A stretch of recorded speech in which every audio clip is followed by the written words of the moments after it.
Long before the word France was ever whispered into the winds of history, long before there were kingdoms, cathedrals, or emperors crowned in Paris, the land that would one day bear the name was already alive, breathing with forests, rivers, and people who carved their existence into stone, bone, and memory. To step back into this age is to wander into a realm half shrouded in mist, where myth and archaeology walk side by side, where fire flickered inside caves as humanity's earliest ancestors sought shelter from the chill of an untamed Europe. Imagine for a moment a world 40,000 years ago. The glaciers of the Ice Age pressed down upon the continent. Rivers cut wide channels through rock and earth, and small bands of hunter-gatherers moved silently across the valleys. In the caves of Chauvet, Lascaux, and Cosquer, their hands left behind visions, horses racing across walls, bison clashing, mammoths trudging through frozen plains.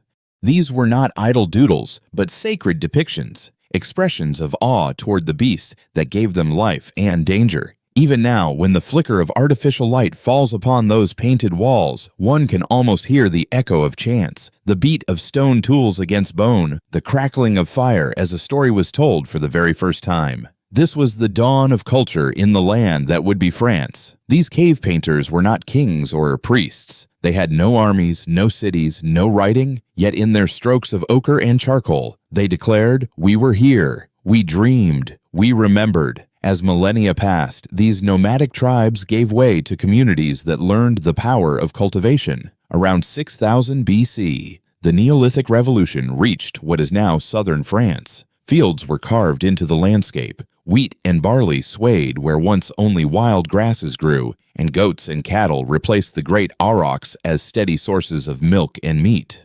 Villages formed, and with them came a new rhythm birth, harvest, death, and renewal. Life was no longer a chase, but a cycle. The land began to claim its people as much as they claimed it. By the time bronze shimmered in the hands of artisans around 2500 BC, France's soil was dotted with monuments to faith and community. Standing stones rose in Carnac, silent rows of granite that even today stretch across Brittany like a mysterious code from a forgotten world. Who placed them there? For what purpose? Were they calendars of the sun, sacred markers of ancestors, or echoes of cosmic belief? No answer is final, but their presence reminds us, long before Rome or Paris, this was a land of ritual, of meaning carved into stone. Then came the Celts, known to the Romans as Gauls. Around 800 BC, waves of Celtic tribes spread across Europe, bringing with them iron tools, warlike traditions, and a vibrant oral culture carried by druids, priests, judges,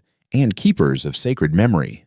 They were not one nation, but many, a patchwork of tribes bound by language and style of life, yet often divided by rivalry. Armor of chainmail glinted in the sun, long swords clashed in battle, and hilltop fortresses opposite arose across the countryside. To stand in Gaul during these centuries was to hear the sound of horns before battle, to watch painted warriors rush forward with fearless abandon, to witness feasts where mead flowed and bards sang of heroes. It was a society rich in spirit, though fragmented in power. The Druids tended groves where no iron blade could cut, teaching the mysteries of the gods and the cycles of the universe. Their words were never written, but carried from mouth to mouth, binding communities together with memory rather than parchment. Gaul was not isolated. Along the southern coast, another people arrived by sea, the Greeks. Around 600 BC, they founded Massalia, modern-day Marseille, a bustling port where olive oil and wine flowed in, and amber and tin flowed out. With them came new ideas writing, coins, trade networks that linked Gaul to the wider Mediterranean. The Gauls absorbed what they desired, adapted it, and grew stronger. In time, their reputation as fierce warriors spread even to Rome itself. By the 4th and 3rd centuries BC, the Gauls became both admired and feared across Europe. Bands of Gallic warriors marched into Italy, and in 390 BC, they sacked Rome itself, leaving behind a scar that Roman memory would never forget. To the south, they pushed into Spain. To the east, they touched the edges of Greece and Asia Minor. Their courage was legendary, but their unity was fragile. The heart of Gaul, however, remained a land of fields and forests, where tribes farmed, traded, and occasionally warred among themselves. Chieftains ruled with the loyalty of their warriors, while druids whispered of gods who demanded both reverence and sacrifice. Festivals marked the turning of the seasons, and alliances shifted like the flow of the rivers. This was the world Julius Caesar would one day encounter, a world untamed yet vibrant, fractured yet formidable, before his legions crossed the Alps, before Roman roads stitched Gaul into the empire. The land was alive with a culture that could astonish and terrify. And so, when we speak of the dawn of France, we do not speak merely of borders or rulers. We speak of hunters painting in darkness. We speak of stones rising against the sky. We speak of tribes who carried the thunder of war and the wisdom of memory. We speak of Gaul, a name etched into Roman fear and into the soil that would one day call itself France. For here, in the forests and valleys of ancient Gaul, France was not yet born, but it was already dreaming. When Julius Caesar first gazed across the Rhine and the rugged hills of Gaul in the mid-1st century BC, he did not see a single kingdom. He saw a patchwork tribes bound together by language but divided by loyalty, each jealous of its independence, each proud of its warriors. For Rome, this was both opportunity and danger. For Caesar, it was destiny. In 58 BC, the great drama began. The Helvetii, a Gallic tribe pressed by Germanic migrations, attempted to move westward through Gaul. Caesar, commanding legions with ruthless precision, intercepted them. What began as a clash over land soon unfolded into one of the most extraordinary military campaigns in ancient history, the Gallic Wars. The names of these tribes echo still as though whispered through time: the Helvetii, the Arverni, the Aedui, the Sequani, and, above all, the fierce warlord Vercingetorix.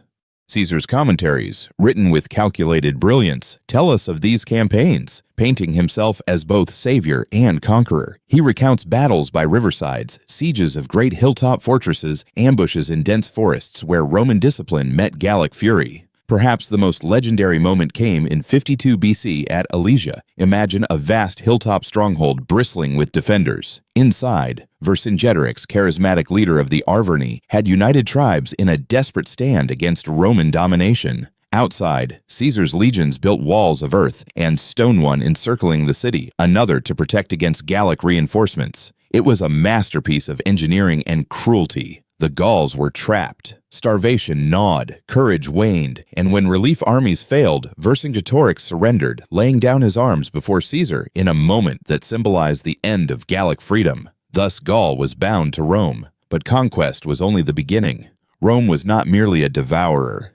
It was a builder. Over the next centuries, Gaul transformed beneath the weight of Roman order. Roads stretched like veins across the countryside, straight and enduring, linking fields to cities, rivers to coasts, tribes to empire. Legionary camps gave birth to towns, and towns grew into bustling cities. Lutetia, Paris; Lugdunum, Lyon; Massalia, Marseille; and Burdigala, Bordeaux. Each became a jewel in Rome's crown, blending Gallic vigor with Roman discipline. Walk through one of these cities in the 1st century AD, and you would hear Latin mingling with Celtic tongues, see Roman temples rising alongside sacred groves, and smell the aroma of wine pressed from Gallic vineyards. Amphitheaters echoed with the roar of crowds watching gladiators clash. Aqueducts carried fresh water across valleys, and mosaics gleamed in the villas of wealthy Romanized Gauls. Yet beneath the veneer of Roman order, the memory of tribal Gaul remained. The Druids, outlawed and persecuted, whispered in secret groves. Resistance flared in remote corners, though never with the unity of Vercingetorix's day. Slowly, generation by generation, the Gauls were not erased, but reshaped. They became Gallo-Romans, proud of their lands yet woven into the vast fabric of empire. This transformation was not merely political. It was cultural. Roman law established justice where once tribal custom ruled. Latin, taught in forums and schools, began to overshadow Celtic dialects, planting seeds that would one day blossom into French. Roman religion mingled with Gallic deities, until eventually Christianity spread across the land, carried by missionaries and martyrs promising salvation not to tribes, but to all humankind. In the 2nd and 3rd centuries AD, Gaul became one of Rome's most prosperous provinces. Its fields produced abundant grain, its rivers carried commerce, its artisans crafted goods sought across Europe.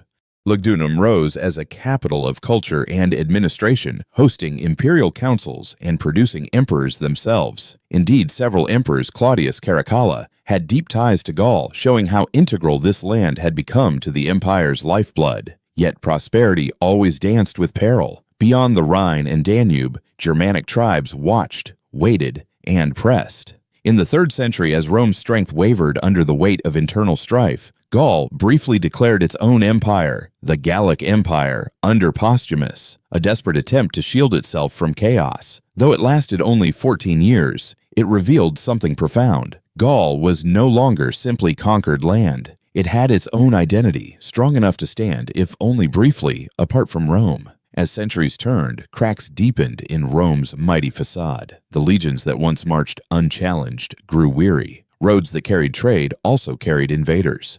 Christianity spread, reshaping hearts and minds, pulling allegiance from old gods toward the cross. By the 4th and 5th centuries, when Rome's power ebbed, Gaul stood at a crossroads. Its people were not the wild tribes Caesar had once fought, nor yet the French of later centuries, but something in between, Roman in law and city, Gallic in spirit and soil. And then came the storms. The Visigoths swept across, the Vandals carved their path, and the Franks, those fierce tribes from the north, pressed ever closer. In 476, as the Western Roman Empire collapsed, Gaul too shed its Roman cloak. But it did not vanish. Instead, it awaited a new chapter, a new name, and a new destiny. For out of the ashes of Roman Gaul, the kingdom of the Franks would rise, and with it, the earliest heartbeat of a nation that would one day be called France. When the Western Roman Empire finally collapsed in the 5th century, it was as if the world the Gallo-Romans had known dissolved overnight.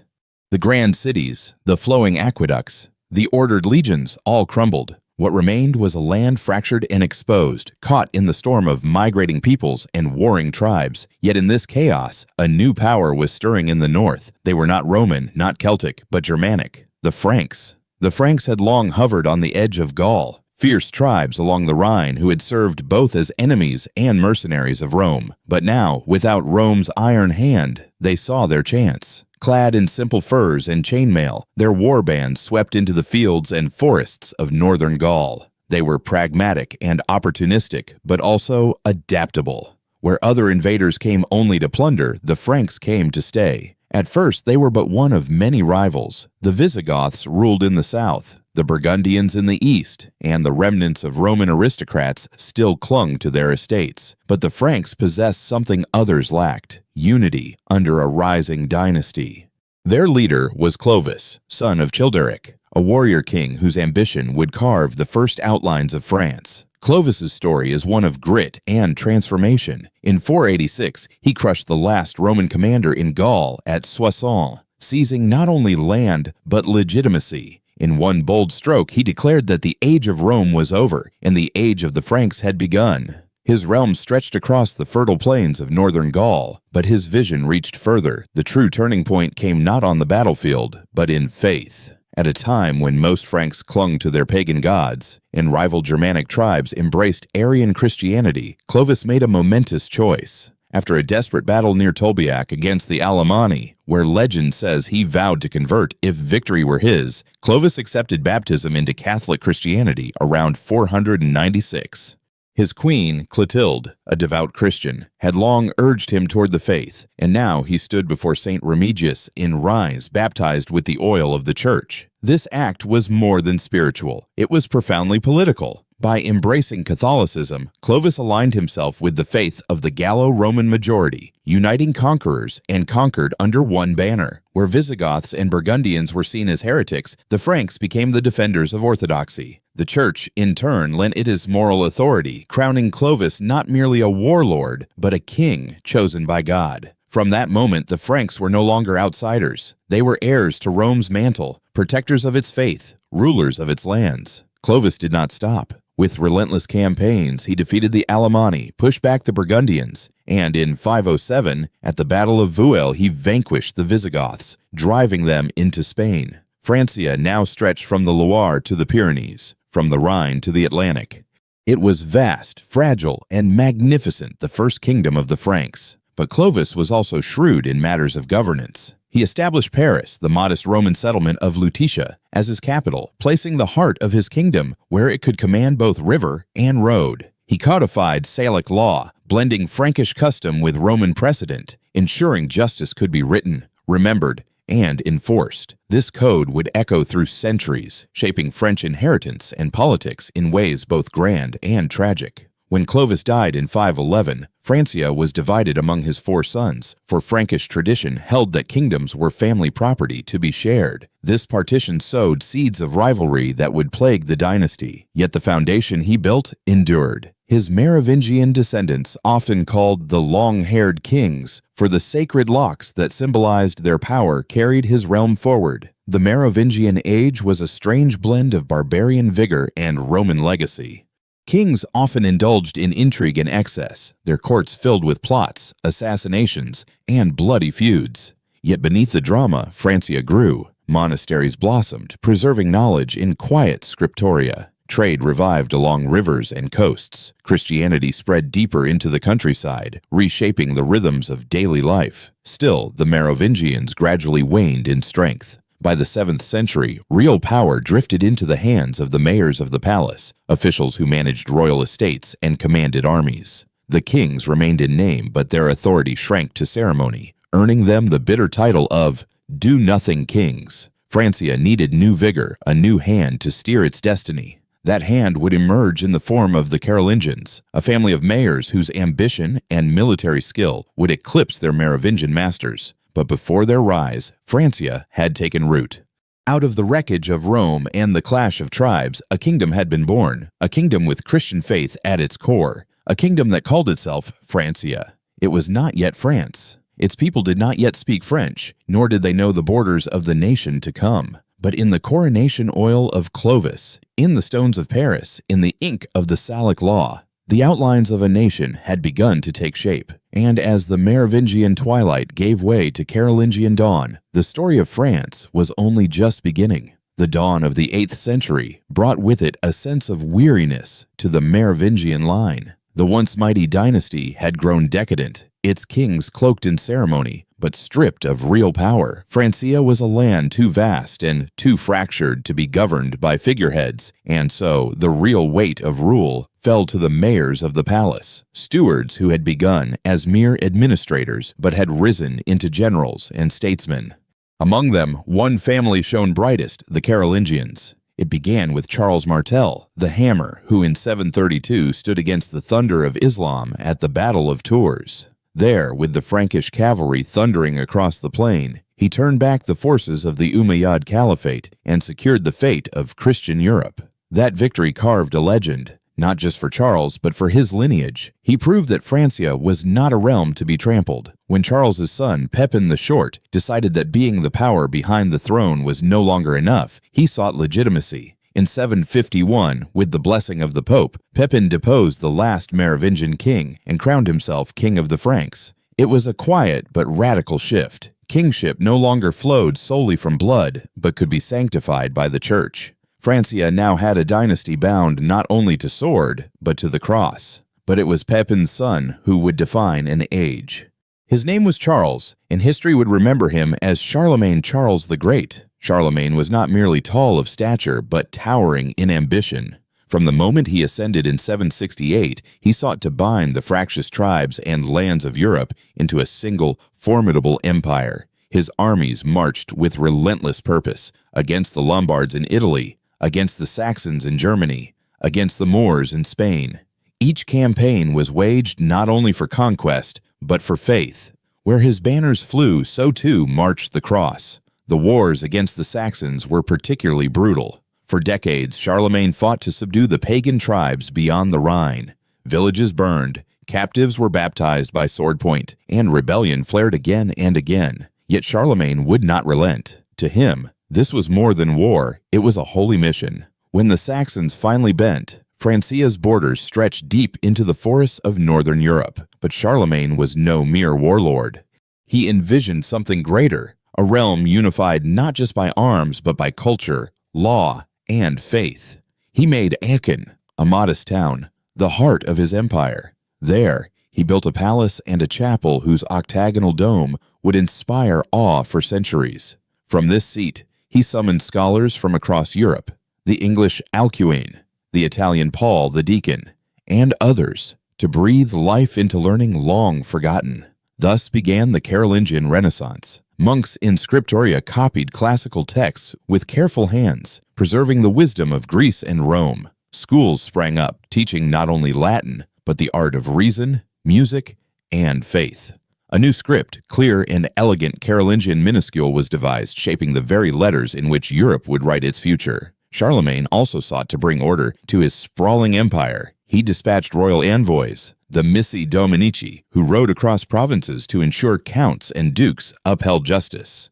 He issued capitularies, laws that blended Roman precedent with Frankish custom. For perhaps the first time since Rome, Europe felt the stirrings of unity under a single ruler. The climax came on Christmas Day, 800. In the Grand Basilica of St. Peter's in Rome, Charlemagne knelt before the altar. As he prayed, Pope Leo III placed a crown upon his head and declared him Emperor of the Romans. The congregation erupted, and with that gesture, the West once again had an emperor. To Charlemagne, it was both honor and burden. He was heir to Rome, protector of Christendom, and father of a reborn empire. Yet even greatness has shadows. For all his vision, Charlemagne could not escape the fragility of empire. Upon his death in 814, the vast realm stretching from the Pyrenees to the Elbe, from the North Sea to central Italy, was divided among his heirs. Within a generation, the unity he had built fractured into quarrels and partitions.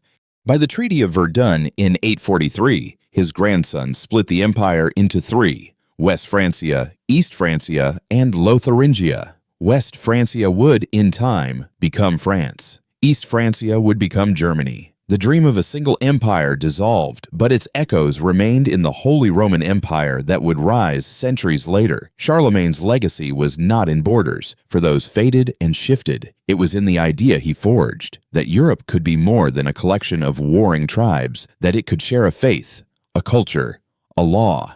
He had drawn the scattered threads of post-Roman chaos into a tapestry, however fragile, of civilization. To the French, he became not only a ruler of the past, but a symbol of national pride, the first to make them more than Franks, more than Gauls. He gave them a taste of grandeur, of empire. In the centuries to come, kings and emperors alike would look back to him, calling themselves his heirs. The Carolingian Empire did not last, but its spirit endured.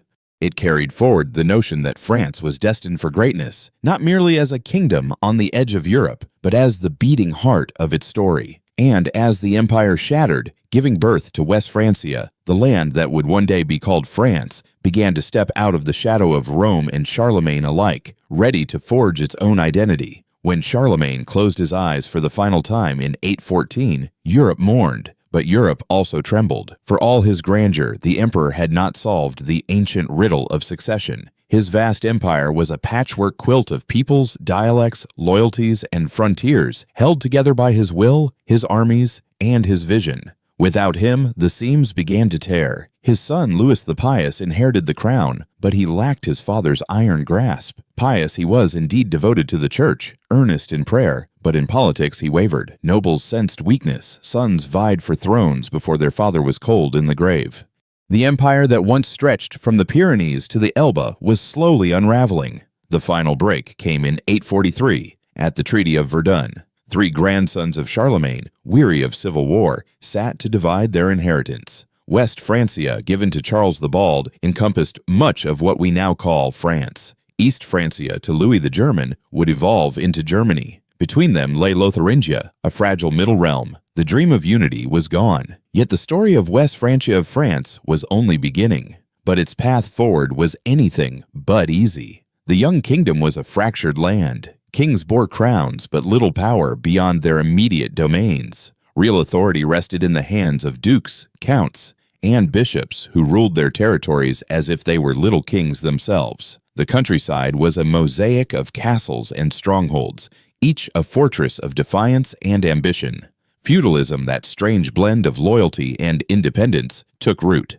Lords swore oaths to their king, but their first loyalty was to their land, their vassals, and their swords. And just as France struggled to define itself, danger came from the sea. The Vikings, tall, fierce men from the north, with axes in their fists and dragon-prowed ships beneath their feet, began to descend upon the coasts and rivers of Francia. They came first as raiders, striking monasteries and towns with terrifying speed. They sailed up the Seine and the Loire, slipping past defenses, burning and looting with merciless precision. To peasants, they were demons from the sea, shadows that struck with fire and vanished with the tide. One of the most infamous moments came in 845, when a fleet of Vikings under Ragnar Yes, the very Ragnar Lodbrok of saga and legend, sailed up the Seine and laid siege to Paris. Charles the Bald, powerless to stop them, paid a ransom of 7,000 pounds of silver to spare the city. The Vikings laughed, pocketed the fortune, and sailed home. But they would return. Always they returned. As the 9th and 10th centuries wore on, Viking raids became not mere raids, but settlements. They wintered on the Seine, plundered Rouen, and carved out strongholds. In 911, facing relentless invasion, Charles the Simple sought a desperate compromise. He granted the Viking leader Rollo lands in northern Francia, what would become Normandy. In exchange for loyalty and protection, Rollo bent the knee, accepted baptism, and became a duke. The Normans, once raiders, became lords of the realm, their blood mingling with Frankish lines. It was a deal born of necessity, but one with consequences echoing far beyond France. For Rollo's descendants would one day look across the English Channel with hungry eyes. But that chapter lay in the future. Meanwhile, within France, power shifted ever further from the crown. The Capetian kings had not yet risen, and the Carolingian heirs in West Francia were kings in name more than deed. Local counts fortified their castles, raised militias, and ruled as sovereigns. The church, too, became a power of its own, abbeys like Cluny commanding respect across Europe, not merely for prayer, but for wealth and land. To the common people, the peasants who worked the soil, who bent their backs beneath the feudal yoke, this was an age of both security and oppression. The lord's castle was both shield and prison. In exchange for protection from raiders, peasants paid in grain, in labor, in loyalty. Fields bloomed under the heavy rhythm of toil, while the clang of blacksmith hammers echoed in village forges. Life was harsh, but it was life nonetheless. Through fire and fear, through raids and rivalries, the idea of France endured. Kings faltered, nobles schemed, but the land itself, its rivers, its mountains, its vineyards, its villages bound its people with invisible threads. Slowly, painfully, out of the wreckage of Charlemagne's empire, something distinct was forming. West Francia was no longer just a fragment. It was becoming France. The storms of Viking sails would eventually calm. Feudal bonds, though fragile, would weave a network of loyalty that held the realm together, and from these struggles, a dynasty would rise, the Capetians, who would plant their roots in Paris and claim a crown meant to last 1,000 years. But before that dawn came centuries of turbulence. France was still a kingdom half-born, torn between an uncertain crown and ambitious lords, between faith in God and fear of the axe. It was an age of castles rising from the hills, of monks illuminating manuscripts by candlelight, of rivers haunted by longships. It was an age that taught France resilience. For only a nation that had endured fragmentation, feudalism, and the fury of the Northmen could later aspire to unity, grandeur, and empire. The story of France after the storm of Vikings and the long twilight of Carolingian kings is the story of rebirth. Out of fragmentation, out of fear, and out of weakness, a new line of rulers would rise. Small in beginnings, modest in power, yet destined to forge the backbone of France for centuries. It was the year 987, and the throne of West Francia, battered by generations of civil war, invasions, and political intrigue, was once again uncertain. Louis V, the last Carolingian king, had died without an heir. The crown, once worn by Charlemagne, no longer had the glory it once bore, but it still symbolized hope, legitimacy, and the dream of a kingdom greater than the sum of its feudal pieces. Into this void stepped Hugh Capet. Hugh was not, by the measure of the time, a grand emperor or a mighty conqueror. He was the Duke of the Franks, Lord of Paris and its surrounding lands. His dynasty traced its roots to the Robertians, who had long been powerful nobles, protectors of Paris during Viking sieges, and defenders of the church. Hugh was pragmatic, cautious, and deeply connected to the clergy qualities that won him allies where swords could not. When the nobles gathered to elect a new king, they did not choose a mighty warrior or a distant claimant. They chose Hugh. In Reims Cathedral, with bishops chanting and incense rising into the vaulted air, Hugh Capet was crowned King of the Franks. It was a quiet revolution, for though his kingdom was vast in theory, Hugh's real power stretched little beyond the Ile-de-France, the small heartland around Paris. Beyond his domain, dukes and counts ruled as sovereigns in their own right. The Duke of Normandy, the Count of Flanders, the Duke of Aquitaine, each had more land, more knights, more castles than the king himself. Yet Hugh's strength lay not in armies, but in survival. Unlike the Carolingians who had dreamed of empire, he had no illusions of absolute power. He knew his task was not to command all at once, but to endure, to maintain the crown as a symbol, and to plant roots deep enough that his line would outlast the storms of politics. And so began the Capetian dynasty, a dynasty that, through patience and persistence, would rule France for more than 3 centuries, laying the groundwork for modern monarchy. The early Capetians were often mocked as little kings, mere lords among lords. They could not command the Duke of Normandy to heel, nor could they march unopposed into Aquitaine or Burgundy. Their court was modest, their revenues small, but they held Paris. And Paris was growing, its markets humming with trade, its bridges teeming with merchants, its cathedral rising stone by stone. The Seine was a lifeline, and Paris, though humble compared to Rome or Constantinople, had a pulse of vitality. The Capetian kings leaned on the church for legitimacy. The bishops of Rheims, guardians of the sacred oil said to have anointed the very kings of Israel, sanctified the Capetian rule. In an age when men feared excommunication more than the sword, this divine blessing mattered. The kings of France were not just rulers, they were chosen by God. Yet faith alone could not shield them from challenges. The dukes and counts schemed, alliances shifted like shadows, and the Normans, those once Viking settlers now turned lords, remained restless. The early Capetians fought as often as they bargained, their reigns a careful dance of war, diplomacy, and marriage. Slowly, through generations, their grip tightened. Hugh's son, Robert II, called the Pious, reinforced the sacred aura of the crown. His successors endured rebellions, wars with the Holy Roman Empire, and endless feudal quarrels. Each king, however limited, passed the crown securely to his son, and that, in the world of medieval Europe, was no small triumph. Continuity was power. As the 11th century dawned, Europe itself was awakening. The church launched reforms, monasteries like Cluny grew into spiritual empires, and pilgrims streamed across France on their way to Santiago de Compostela. Knights, restless and armed, looked for causes greater than local feuds. Soon, they would find it in the call of the Crusades. For France, the Capetians represented something vital: stability. They did not conquer great swaths of land like Charlemagne. They did not dazzle with empire like Napoleon would centuries later. But they endured, and through endurance they began to weave together the fractured tapestry of France. Imagine the fields of the Ile-de-France in spring, where peasants tilled soil under the shadow of Paris's rising cathedral spires. Picture knights, armored and proud, pledging fealty in candlelit halls. Hear the Latin chants of monks, carried on the wind across valleys and rivers.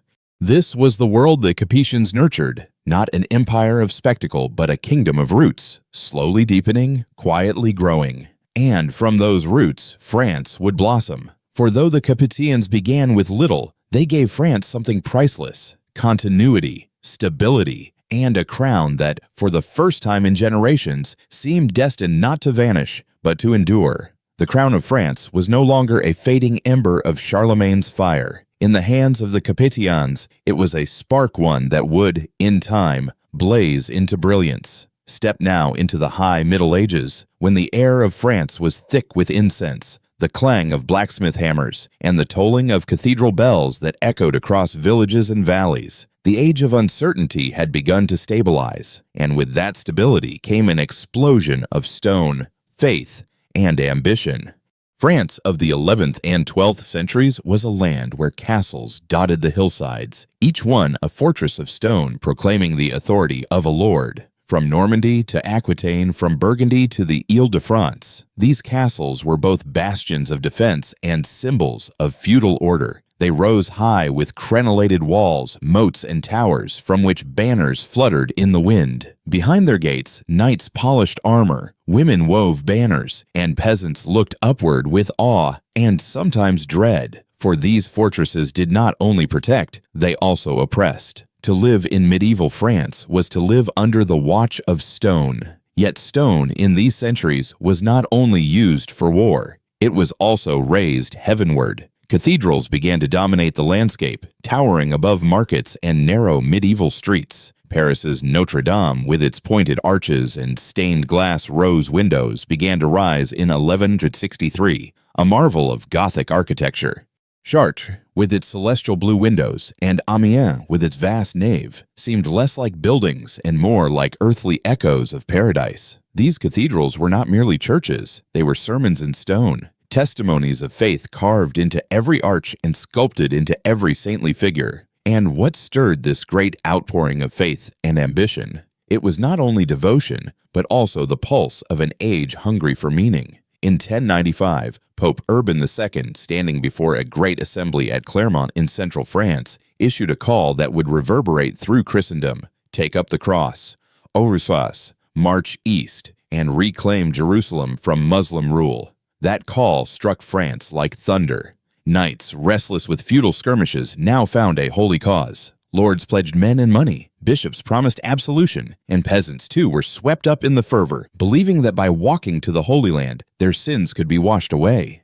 They sewed crosses onto their tunics, lifted banners marked with holy symbols, and set off on journeys that would alter not only France, but the world. The Crusades became a defining chapter in medieval France. Great lords like Godfrey of Bouillon and Bohemond of Taranto marched east. Their exploits carried back in tales of glory and horror. From these journeys came not only wars, but cultural exchanges, spices, silks, knowledge of medicine and mathematics that filtered back into French towns. The Crusades enriched some, ruined others, but they bound France ever deeper into the grand tapestry of Christendom.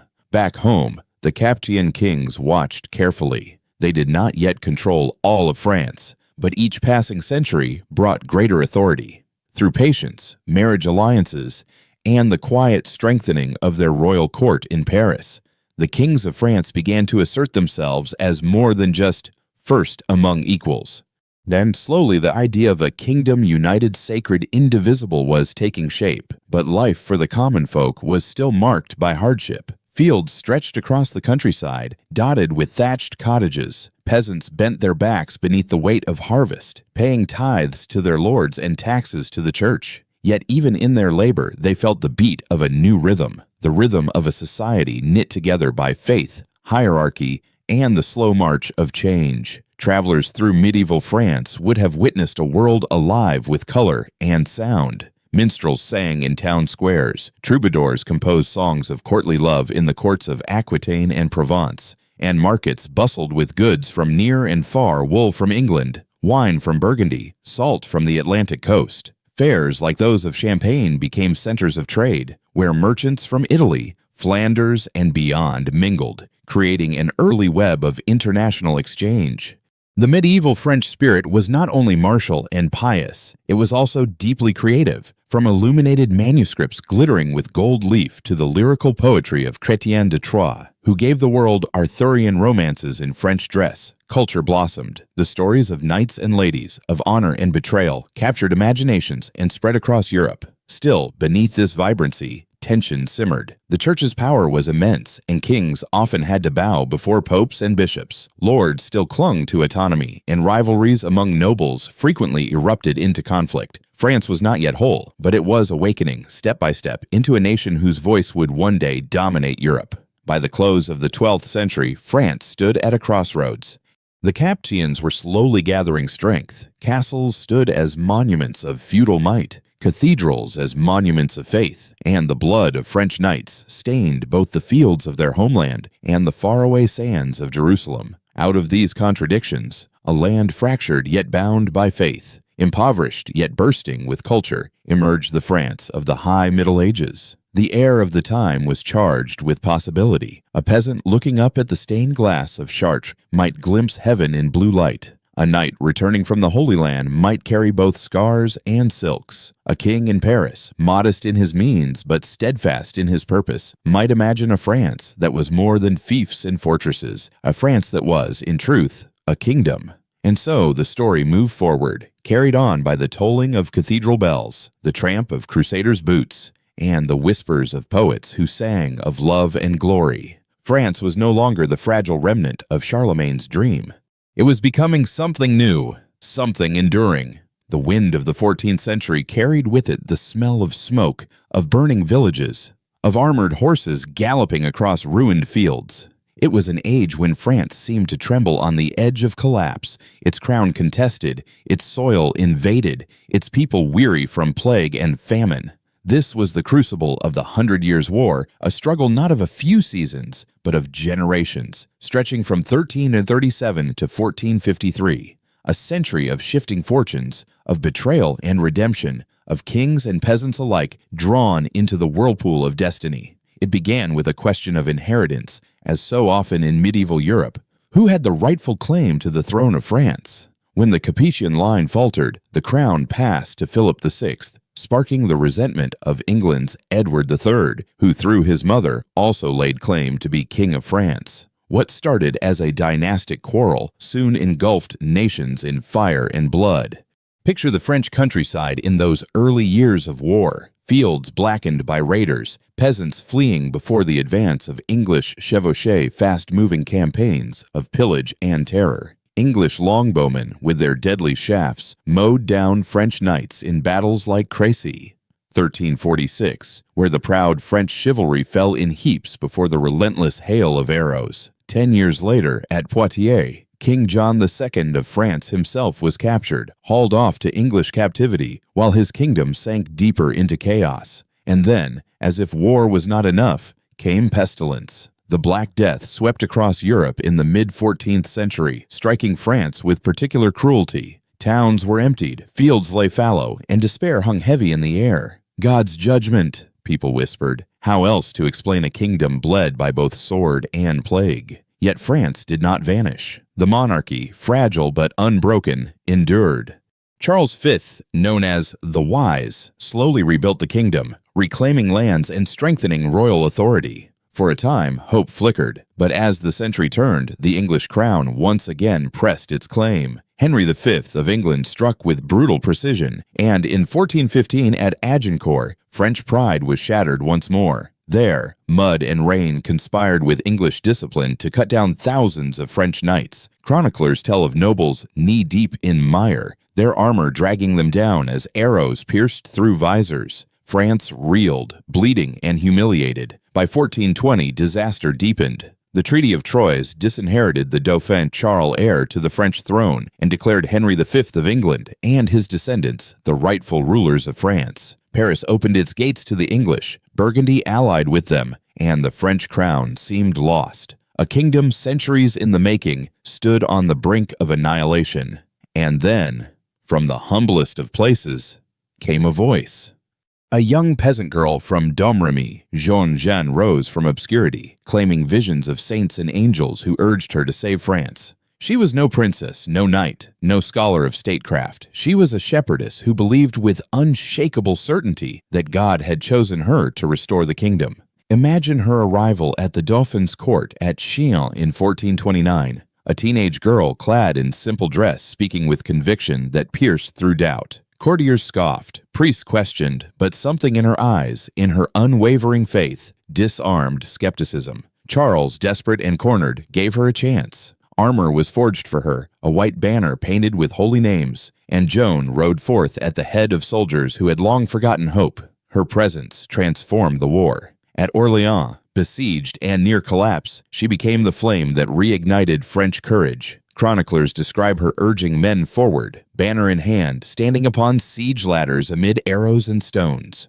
"Do not fear," she cried, "for the Lord is with us." And by her conviction, Orléans was saved. It was more than a victory of arms, it was a miracle of spirit. France, long bowed, lifted its head once more. From Orléans, Joan pressed on. She urged Charles to Reims, the ancient cathedral where French kings were anointed. Through enemy territory she led him, and in July 1429, Charles was crowned King Charles VII of France. The ceremony, with holy oils, choirs, and resounding bells, was not merely a coronation, it was a rebirth of France itself. The nation that had seemed broken beyond repair was awakened, its people stirred by the vision of a peasant girl who dared to believe. But fate is cruel to visionaries. In 1430, Joan was captured by Burgundian forces, handed to the English, and placed on trial in Rouen. Her enemies sought to brand her a heretic, a witch, a fraud. She stood alone before cunning inquisitors, answering with simple honesty and unshakable faith.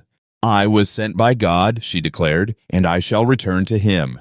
In 1431, they burned her at the stake, a white figure engulfed by flame, her last word a cry of "Jesus!" Witnesses wept, and even enemies shuddered. They killed her body, but they could not kill the legend. For France, Joan's martyrdom was not the end, but the beginning of a new resolve. Her sacrifice became the seed of national unity, binding nobles and peasants, clergy and soldiers under the banner of a common cause. In the decades that followed, Charles VII reasserted control, reorganizing his army, reclaiming Paris, and expelling the English. By 1453, at the Battle of Castillon, the Hundred Years' War drew to its close. The English clung only to Calais. The rest of France was free. Out of devastation, a stronger France emerged. The long ordeal had given birth to something new, a sense of being French, not just Burgundian, Norman, Gascon, or Breton, but part of one kingdom, one people.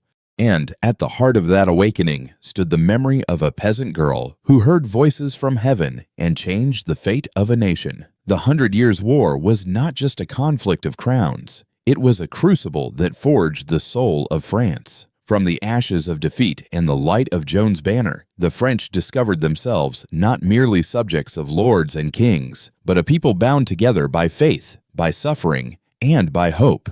And so the story of France moved forward, scarred but not broken, toward new challenges, new triumphs, and new transformations. The year was 1494 when Charles VIII of France marched his armies across the Alps, beginning what would be known as the Italian Wars. It was not merely an invasion, it was an opening of doors. For as French knights thundered into Florence, Naples, and Milan, they carried back with them something far greater than spoils of war. They brought home ideas etched in marble statues, painted upon chapel ceilings, whispered through the pages of rediscovered manuscripts. The Renaissance, born in Italy, crossed the mountains and began to breathe life into France. Imagine the transformation. The castles that once bristled with battlements softened into palaces of elegance, their cold stone walls adorned with frescoes, their chambers filled with tapestries telling stories of antiquity. The court became not only a place of power, but of beauty and intellect. Kings and queens of France, enchanted by what they had seen in Italy, became patrons of this flowering of culture, inviting painters, architects, and scholars to their realm. Francis I, who reigned from 1515, embodied the Renaissance spirit more than any monarch before him. Tall, proud, and ambitious, he saw himself not only as a king of warriors, but as a prince of learning and the arts. Under his reign, France became a beacon of Renaissance brilliance. He invited Leonardo da Vinci himself across the Alps, offering him residence at the Château du Clos-Lucé near Amboise. There, the aged genius, his beard silver, his mind still ablaze, spent his final years sketching, designing, and conversing with the king. Francis would stroll with Leonardo, listening as the master spoke of flying machines, anatomy, and the geometry of beauty. When Leonardo died in 1519, it was in France, leaving behind his Mona Lisa, a treasure now held forever within the Louvre. Francis was not alone. The chateaux of the Loire Valley, Chambord, Chenonceau, Blois rose like dreams in stone, their towers and galleries blending medieval might with Renaissance grace. Picture their sweeping staircases, their arched windows opening onto riverbanks, their gardens filled with fountains and statues inspired by Rome. They were not merely residences, they were monuments to a new vision of kingship, where power was expressed through harmony and magnificence. But the Renaissance in France was not only of palaces and portraits, it was a rebirth of thought. Printing presses, newly spread across Europe, brought the words of humanists to eager readers. Men like Guillaume Boudet and Erasmus promoted the study of ancient texts, calling for a return to sources, to wisdom untainted by dogma. Schools expanded, Latin and Greek were taught with vigor, and universities stirred with debate. Knowledge, once confined to cloisters, began to reach beyond them, reshaping minds and challenging old certainties. Yet with new ideas came tensions. The Reformation, ignited by Martin Luther in Germany, cast its sparks into France. The Renaissance thirst for truth made men question, and soon Huguenots, French Protestants, inspired by Calvin, rose in defiance of Rome. What began as curiosity turned into division, and the kingdom braced for storms that would come in the next century.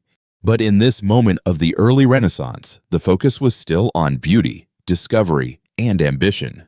Francis I's rivalry with Emperor Charles V of the Holy Roman Empire intertwined politics with this cultural rebirth. Wars raged, alliances shifted, but amid the clamor of battle, Francis never ceased to pour gold into the arts. He collected manuscripts, paintings, sculptures, until his court rivaled those of Florence and Rome. He sought not only to rule, but to be remembered as the king who gave France its soul renewed. And what of the people? For the peasants, life remained harsh. Fields still needed tilling. Taxes still pressed. Winters still bit cruelly. But in towns and cities, a different air was felt. Market squares rang with new songs. Booksellers displayed volumes once unimaginable. Cathedrals echoed with music blending sacred chant and Renaissance harmony.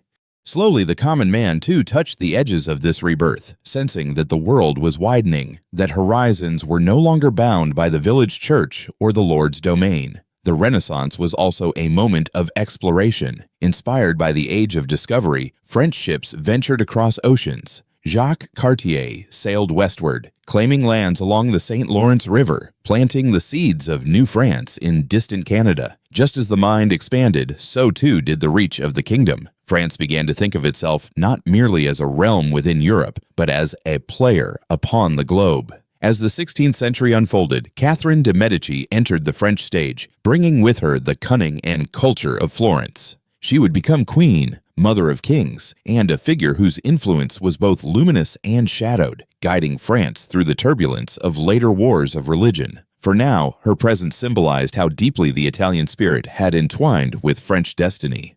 By the time of Henry II and his tragic death in a jousting tournament in 1559, France had been forever changed by the Renaissance. The old medieval kingdom, once battered by the 100 Years' War, now stood resplendent, its palaces filled with art, its libraries with books, its people with a growing sense of possibility. It was no longer only the land of feudal lords and armored knights. It was a kingdom conversing with antiquity, embracing modernity, and stepping boldly into a new age. The Renaissance in France was not just an import from Italy. It became something uniquely French. Elegant, yet powerful, learned, yet expressive, a fusion of chivalric tradition and humanist curiosity. It was a season when kings dreamed in marble and ink, when artists painted eternity upon wood and canvas, when a nation began to see itself not only as a kingdom of war, but as a civilization of beauty. And so, as the sun set on the Renaissance century, France found itself standing at a crossroads, brilliant, inspired, but also divided, for the seeds of faith and doubt, of unity and fracture, had been sown. The next chapter would see this brilliance tested in the fires of conflict, as the wars of religion turned art-filled palaces into fortresses and stained the Renaissance gardens with blood. The bells of Paris tolled not in joy, but in alarm. It was the mid-16th century, and France, so recently adorned with Renaissance elegance, now found itself torn asunder by the clash of faiths. What began as whispers of reform had grown into shouts of rebellion, and soon those whispers turned into cannon fire. The Kingdom of France, proud and cultured, entered one of its darkest, bloodiest passages, the wars of religion. The Reformation had swept across Europe like a storm. Luther in Germany, Calvin in Geneva, Knox in Scotland, everywhere, the old order of the Church was being questioned. In France, Calvinism found fertile ground, especially among merchants, artisans, and segments of the nobility. They called themselves Huguenots, and they believed in a simpler faith stripped of Rome's pomp, devoted to scripture and inner conviction. But to the staunch Catholics, this was heresy, a threat not just to the soul, but to the very order of society. The court itself became divided. Catherine de' Medici, Queen Mother and matriarch of cunning, stood at the center of this whirlwind. Widowed after the death of Henry II, she found herself the guardian of her son's young kings, who were too weak to rule on their own. Catherine maneuvered with the skill of a Florentine chess master, seeking balance between the great Catholic house of Guise and the powerful Protestant Bourbon family. But balance was fragile, and often it shattered. The streets of Paris buzzed with tension. Picture narrow alleys where sermons were whispered in secret, where Catholic guildsmen sharpened their blades, where Protestant hymns rose defiantly from behind shuttered doors. Hatred brewed like thunderclouds. Then came the spark. In 1562, at Vassy, the Duke of Guise and his men slaughtered a gathering of Huguenots who had come to worship. The massacre was not merely an atrocity, it was the ignition of war. From that day, France plunged into decades of civil conflict, a nation divided by altar and sword. Cities fortified themselves, families split apart, armies marched under rival banners, their flags bearing crosses or psalms. The wars were not only about faith, they were about power, about which faction would command the kingdom's throne. Princes, dukes, and ambitious lords cloaked themselves in religion, but reached for dominion. And yet, amid this chaos, figures emerged whose names would echo through history. One was Admiral Gaspard de Coligny, a noble Huguenot leader, admired for his integrity and skill in battle. Another was Henry of Navarre, a Bourbon prince whose destiny would one day unite France. Opposing them were the fierce Catholic Guise family, zealous and unyielding, who believed they fought for God's true cause. But it was in Paris, on an August night in 1572, that the tragedy reached its most infamous climax. The occasion was meant to be one of reconciliation, the marriage of Henry of Navarre, a Protestant, to Margaret of Valois, the Catholic sister of King Charles IX. The union was intended as a bridge of peace. Guests from across the kingdom filled the city, Protestant nobles walking alongside their Catholic counterparts. For a moment, hope flickered. Then, just before dawn on August 24th, the feast of St. Bartholomew, the bells tolled. At first, it seemed a signal of devotion. Instead, it was the signal of massacre. Catholic mobs, spurred by fear, anger, and perhaps by the Queen Mother's hand, surged into the streets. Doors were broken down, torches lit the night, swords flashed in the darkness. Coligny himself was dragged from his bed and murdered, his body thrown into the street. For days, Paris became a river of blood. Men, women, and children were cut down, bodies clogged the Seine. Word spread beyond the city, and in towns across France, similar massacres unfolded. Tens of thousands of Huguenots perished. What was meant to be a royal wedding of peace had turned into a funeral of hope. France was forever scarred, and yet the wars did not end. They raged on, war after war, truce after truce broken. Kings rose and fell. Charles IX, haunted by the massacre, died young, tormented by guilt. His brother, Henry III, struggled to hold control as the Catholic League gained strength. Assassinations became tools of policy, daggers as decisive as treaties. The very fabric of monarchy seemed at risk. In this maelstrom, Henry of Navarre survived. Pragmatic, resilient, he fought not only for his life, but for the dream of a France united. A Protestant by birth, he faced endless resistance from Catholics who refused to see him on the throne. But Henry was no ordinary man. He had wit, charm, and a soldier's heart. Step by step, he carved his path toward destiny. By the 1580s, France had been bled nearly dry. Villages lay in ruin, fields untended, trade disrupted. The wars were no longer merely about theology. They were about survival. Ordinary people, weary of death, longed for peace, for bread, for stability. In their suffering, they looked for a leader who could end the madness.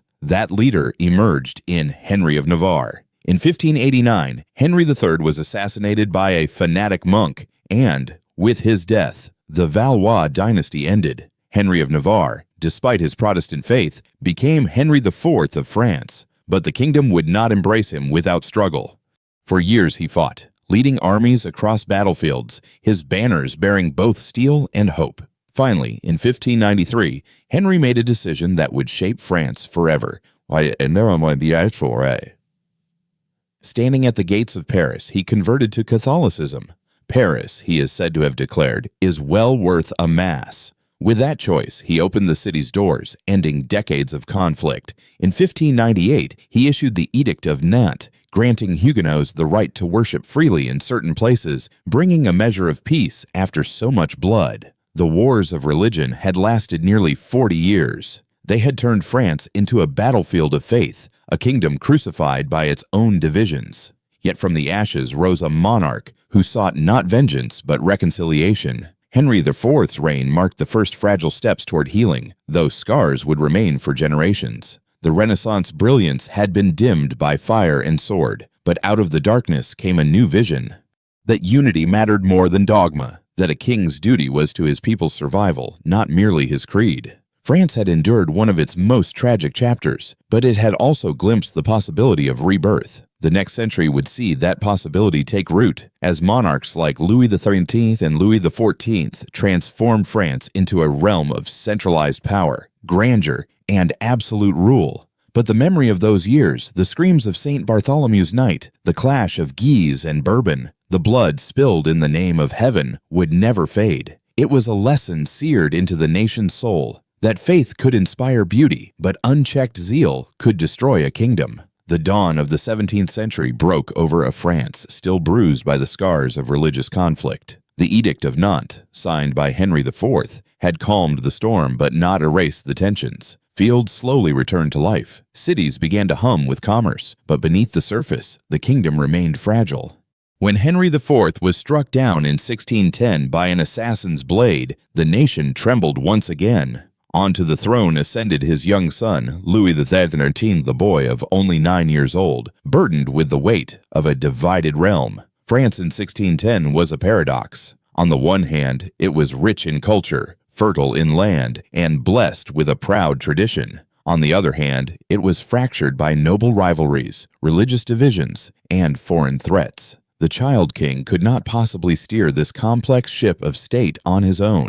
Into the vacuum stepped his mother, Marie de' Medici, who assumed the regency. Like her mother-in-law Catherine before her, Marie ruled through compromise and favoritism, leaning on Italian advisors such as Concino Concini, whose ambition bred resentment among French nobles. The boy king grew up in an atmosphere of intrigue and mistrust. He was quiet, often sickly, introverted by nature, hardly the image of the bold monarch his father had been. But behind those pale eyes simmered both pride and insecurity, qualities that would shape his reign. As Louis came of age, he found himself overshadowed, not only by his mother's influence, but also by a rising tide of aristocrats who sought to manipulate the throne for their own power. In 1617, weary of being a pawn, Louis XIV struck decisively. With the help of his loyal favorite Charles d'Albert, Duke of Luynes, he orchestrated the assassination of Concini. It was his first taste of independence, his first assertion of royal will. Yet the challenges ahead were immense. France was still plagued by rebellious nobles, fractious parliaments, and the delicate balance between Catholics and Protestants. The king needed an ally, someone with both vision and iron will. He found that man in Cardinal Armand Jean Duplessis, better known as Richelieu. Richelieu was not merely a churchman, he was a strategist, a statesman, and, some whispered, a Machiavellian genius. When he entered the King's Council in 1624, France changed forever. Richelieu saw with piercing clarity what the kingdom required: unity under the crown, suppression of noble anarchy, and the transformation of France into the dominant power of Europe. He would stop at nothing to achieve these aims.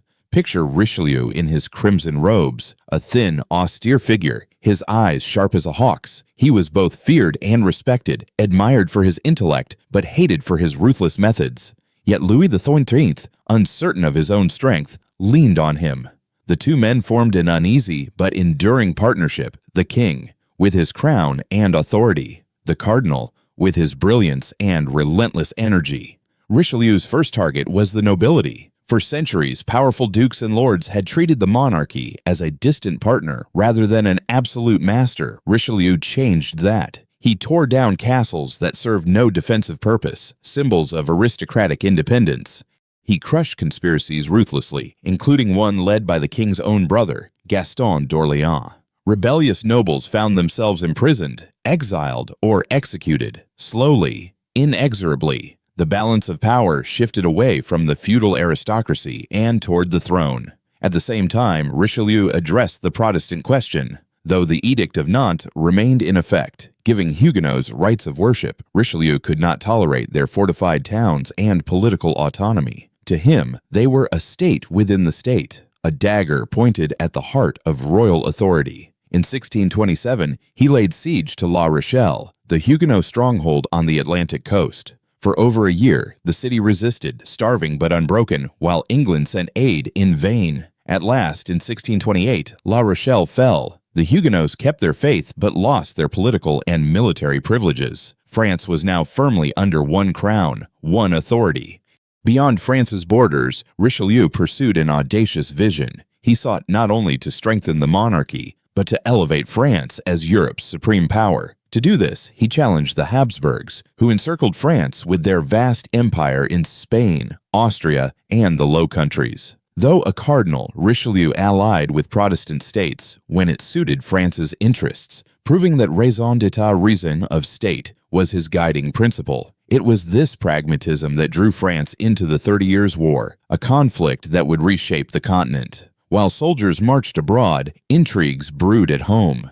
Richelieu's enemies were many. Nobles who despised his iron grip, courtiers jealous of his influence, even the king's own wife, Anne of Austria, who distrusted him. Yet time and again the cardinal outmaneuvered them all. Assassination plots were foiled, rebellions crushed.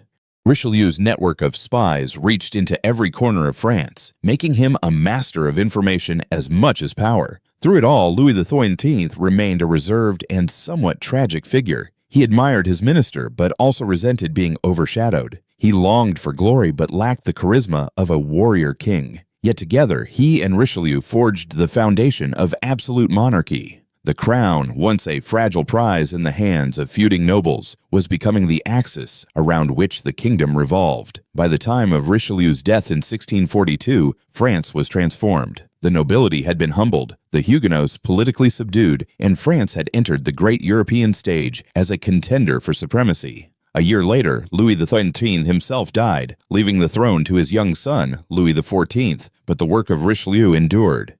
He had planted the seed of absolute monarchy, a seed that would blossom into the most dazzling, awe-inspiring reign in French history, the reign of the Sun King. For now, though, France stood at a crossroads. The wars of religion were over, but the wars of empire loomed. The nobility was tamed, but the desire for grandeur was only just awakening. And in the memory of the French people lingered the image of a stern cardinal, clad in scarlet, who had bent a kingdom to his will and paved the way for an age of splendor and tyranny. The year was 1643 when a boy of just 4 years old became king of France. His name was Louis Dieudonné, Louis God-given, the 13th's long-awaited heir. To the French people, weary of civil wars and noble plots, this fragile child represented continuity and hope. Yet in truth, the kingdom would not truly be ruled by the boy for many years. First came the regency of his mother, Anne of Austria, and the towering figure of Cardinal Mazarin, Richelieu's successor. Together they guarded the crown through storms that threatened to engulf it. The storm had a name, the Fronde. Between 1648 and 1653, France tore itself apart in a series of uprisings led by nobles, parliaments, and discontented Parisians. Imagine the boy king fleeing through the dark streets of Paris, hearing mobs shout against his name, seeing his palace gates besieged. Those nights of fear seared into his memory. They would shape his resolve that never again would the nobility or the people dictate terms to the crown. From this crucible of chaos was forged the steel of absolutism. When Mazarin died in 1661, Louis XIV astonished his court. He announced that he would rule without a chief minister. L'État, c'est moi. I am the state. Whether or not he truly uttered those words, they encapsulated the essence of his reign. Here was not merely the king, but a sun around which the entire kingdom revolved. Louis XIV understood the power of spectacle. He built it, breathed it, and lived it. His masterpiece was Versailles. What had begun as a modest hunting lodge became a palace without equal, a city of marble, gold, and fountains. Step into its hall of mirrors, where hundreds of glittering reflections amplify the image of the king, wander its endless gardens, where nature itself seems tamed into obedience. Versailles was more than architecture. It was theater. It was propaganda in stone. It proclaimed to France and to all Europe, "Here dwells the center of the universe." But Versailles was not only a symbol, it was a cage. By drawing the nobility into his glittering orbit, Louis XIV neutralized their power. They danced, flattered, and schemed for the honor of holding his candlestick or handing him his gloves.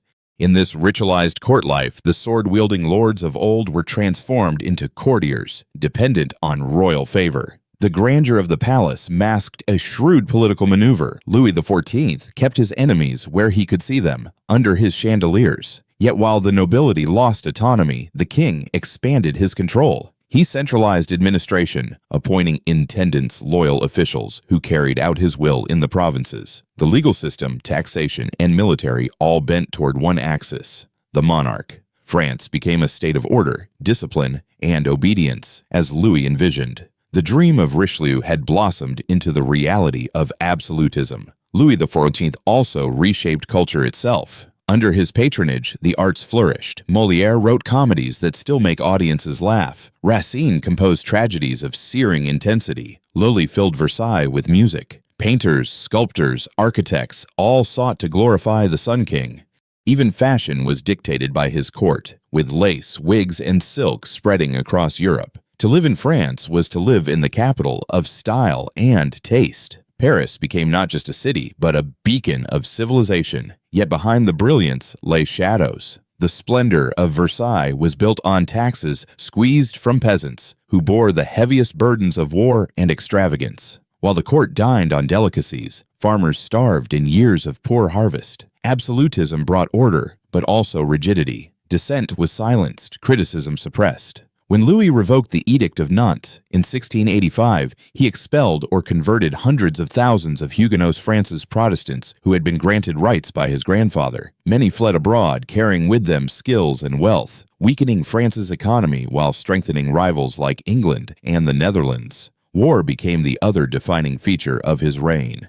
Louis XIV sought glory, territory, and dominance, embroiling France in nearly continuous conflict. The War of Devolution, the Dutch War, the War of the League of Augsburg, and the War of the Spanish Succession drained France's treasury and blood. Victories were grand but costly, defeats humbling. By the early 18th century, the once mighty Sun King found his armies weary, his people exhausted, and his coffers nearly empty. The aging monarch, now bent with years, spent his last days in a kingdom both resplendent and burdened. He had outlived his son and grandson, leaving his great-grandson, a child, as heir. In 1715, Louis XIV died after 72 years on the throne, the longest reign of any European monarch. As he lay dying, he is said to have told the boy who would be Louis XV, "Do not imitate me in my taste for building, nor in my love of war. Live in peace with the nations.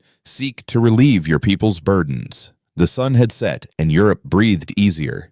Yet his legacy endured. Louis XIV had defined absolutism. He had made France the envy of the continent in culture, art, and power, even as he sowed seeds of resentment and debt. The dazzling light of Versailles cast long shadows, shadows that would, in time, grow into revolution. For the people of France, the memory of the Sun King was double-edged. He had given them glory, identity, and pride, but he had also left them with suffering, taxation, and unrest. In the centuries to come, his grandeur would inspire admiration, and his rigidity would provoke rebellion. But in his own age, none could deny it. Louis XIV was France, and France was Louis XIV. The Sun King was gone, his glittering court dimmed by debt and weariness. France entered the 18th century with a strange duality, still the most magnificent kingdom in Europe, yet burdened by the costs of Louis XIV's endless wars and the extravagance of Versailles. His great-grandson, Louis XV, inherited not just the crown, but also a nation whose peasants groaned under taxes, while nobles and clergy guarded their privileges. And in this uneasy landscape, new winds began to blow, winds not of armies, but of ideas. They called it the Age of Enlightenment, le siècle des Lumières, Across salons in Paris, cafes buzzing with conversation, and pamphlets passed hand to hand, philosophers lit sparks of thought that would blaze into a fire. These thinkers, Voltaire, Rousseau, Montesquieu, Diderot, were not kings or generals, yet their words had more power than muskets. They asked questions that once had been forbidden. What is the true source of authority? Why should some be born into privilege while others starve? Could society be built on reason, equality, and liberty? Step into a Parisian salon of the 1740s. The room glows with candlelight, the air thick with perfume and tobacco smoke. A hostess, perhaps Madame Geoffrin, presides with elegance, while writers, nobles, scientists, and diplomats debate. Voltaire, sharp-tongued and witty, skewers superstition and tyranny with epigrams that make the room erupt in laughter. Montesquieu, calm and reflective, explains how power must be balanced, warning against despotism. Diderot speaks of a grand project, the Encyclopedia, a book that would gather all human knowledge and place it within reach of all. Around them, listeners feel their minds expand. In such rooms, France itself is quietly reinvented. But these ideas were not abstract musings. They collided directly with the realities of French society. The monarchy claimed divine right, yet Enlightenment thinkers proclaimed that sovereignty lay in the people. The Catholic Church demanded obedience, but philosophers demanded freedom of conscience. The nobility clung to privilege, while Rousseau declared, "Man is born free, and everywhere he is in chains." For peasants trudging through muddy fields, artisans cramped in workshops, and even merchants seeking opportunity, such words resonated like thunder. Louis XV, though intelligent, was indecisive and distracted. He enjoyed the pleasures of court, but he did not command respect as his great-grandfather had. His mistresses, most famously Madame de Pompadour, wielded influence in politics, patronage, and the arts. She encouraged philosophers, commissioned art, and cultivated Rococo splendor, but she also symbolized the decadence of a court increasingly out of touch with its people. After us, the deluge, she is said to have remarked, a prophecy truer than she knew. Economically, France staggered. Wars with Britain, especially the 7 Years' War, 1756 to 1763, drained the treasury and humiliated the nation. When the Treaty of Paris forced France to cede much of its overseas empire Canada, India, it was a bitter wound. The people blamed incompetence at court. Meanwhile, Britain, victorious, grew stronger. In this climate, faith in the monarchy faltered further. Yet paradoxically, while France lost power abroad, it became the intellectual capital of the world. The Encyclopédie, spearheaded by Diderot and d'Alembert, was published between 1751 and 1772, filled with articles on science, philosophy, art, and politics. To read it was to see the world ordered by reason, not tradition. Ideas once confined to scholars now spread to a broader audience. Smuggled pamphlets and clandestine books, often printed in Switzerland or the Netherlands, carried dangerous critiques of kings and priests into every corner of the country. Rousseau, more radical than most, electrified readers with his vision of popular sovereignty. In The Social Contract, 1762, he argued that governments derive legitimacy only from the consent of the governed. To many nobles, these were heresies. To many commoners, they were revelations. The seed was planted. One day, the people themselves might claim the right to rule. Even in culture, change was evident. While Versailles still glittered with Rococo art, frivolous and ornate, a new style, neoclassicism, emerged. Inspired by the ruins of Rome and the ideals of republican virtue, it reflected a longing for simplicity, strength, and moral clarity. Painters like Jacques-Louis David would soon turn art into a weapon of revolution. But even in the mid-century, the shift was perceptible. As the century advanced, the Enlightenment's reach extended beyond France. Its ideas inspired reforms in Prussia, Austria, and even Russia, where Catherine the Great corresponded with Voltaire. Across the Atlantic, in Britain's American colonies, French philosophy nourished a movement for independence. When the American Revolution erupted in 1776, many French saw it as proof that Enlightenment ideals could indeed topple kings.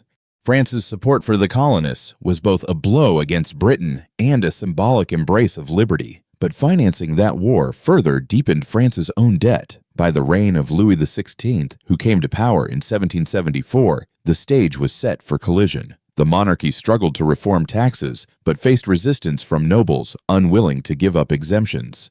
The church resisted secularism. The people resisted starvation. Pamphlets multiplied, mocking kings and priests. Coffee houses buzzed with news from America, where common men were creating a republic. In villages and towns, resentment simmered. The Enlightenment had given words to their anger, vision to their hopes. The irony was sharp. France was both the most dazzling monarchy in Europe and the greatest incubator of revolution. In the drawing rooms of Paris, ladies and gentlemen debated the rights of man. In the streets of Paris, beggars shivered for want of bread. The contrast was unsustainable. By the 1780s, the storm was gathering.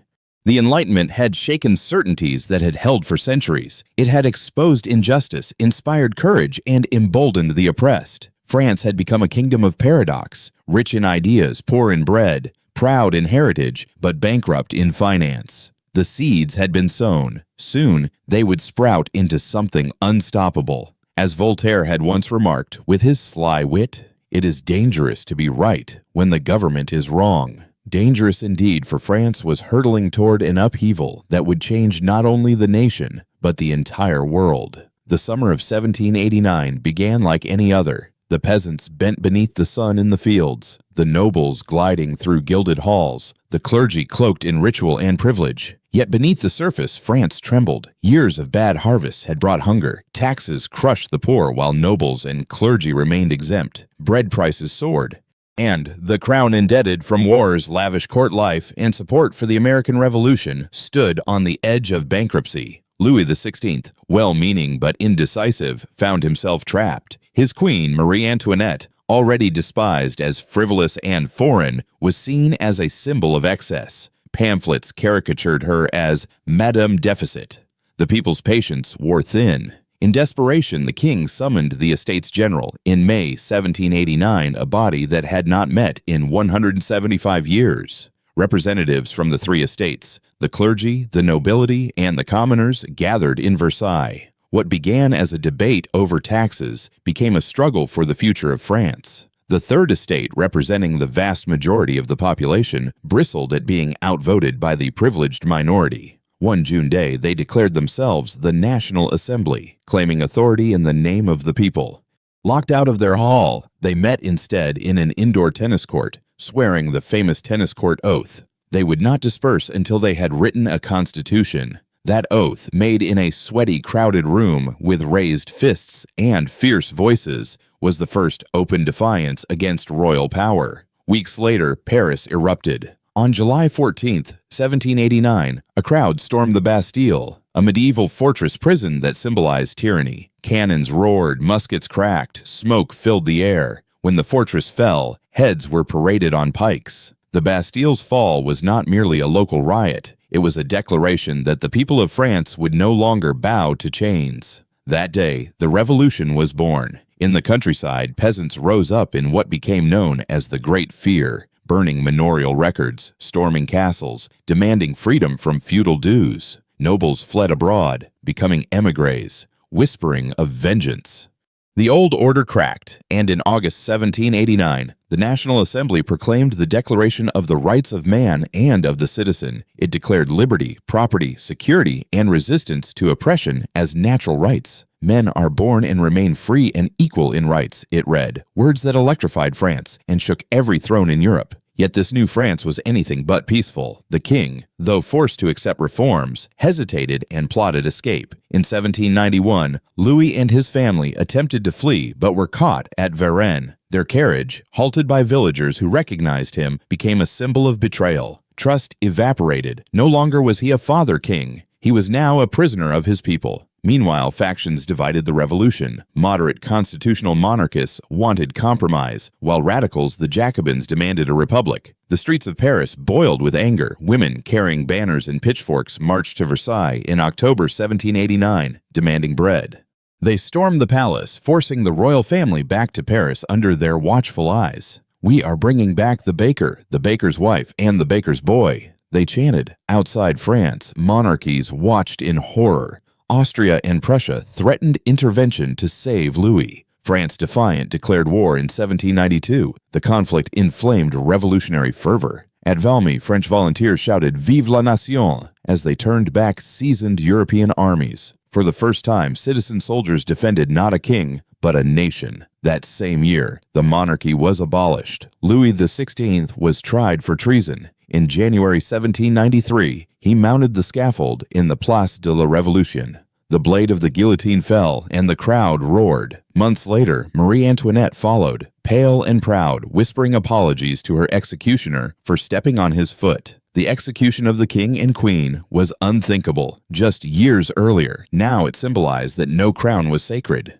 But the revolution, once driven by hope, descended into terror. With enemies abroad and counter-revolutionaries within, the Jacobins, led by Robespierre, unleashed the Reign of Terror. In 1793 to 94, thousands were guillotined. Nobles, priests, moderates, even revolutionaries themselves. Liberty, equality, fraternity, or death became the cry. The guillotine's blade fell day after day in Paris, its wooden frame looming like a grim altar. Streets ran with fear as much as with blood. Still, the revolution remade France. Feudal privileges were abolished. The church's grip weakened as lands were seized. A new calendar, a new way of time itself, was introduced to break with the past. France declared itself a republic of citizens, not subjects. Yet it was a republic haunted by violence, torn between ideals and survival. By 1794, the revolution devoured its own. Robespierre, once the incorruptible, was arrested and executed, his face half shattered by a failed suicide attempt.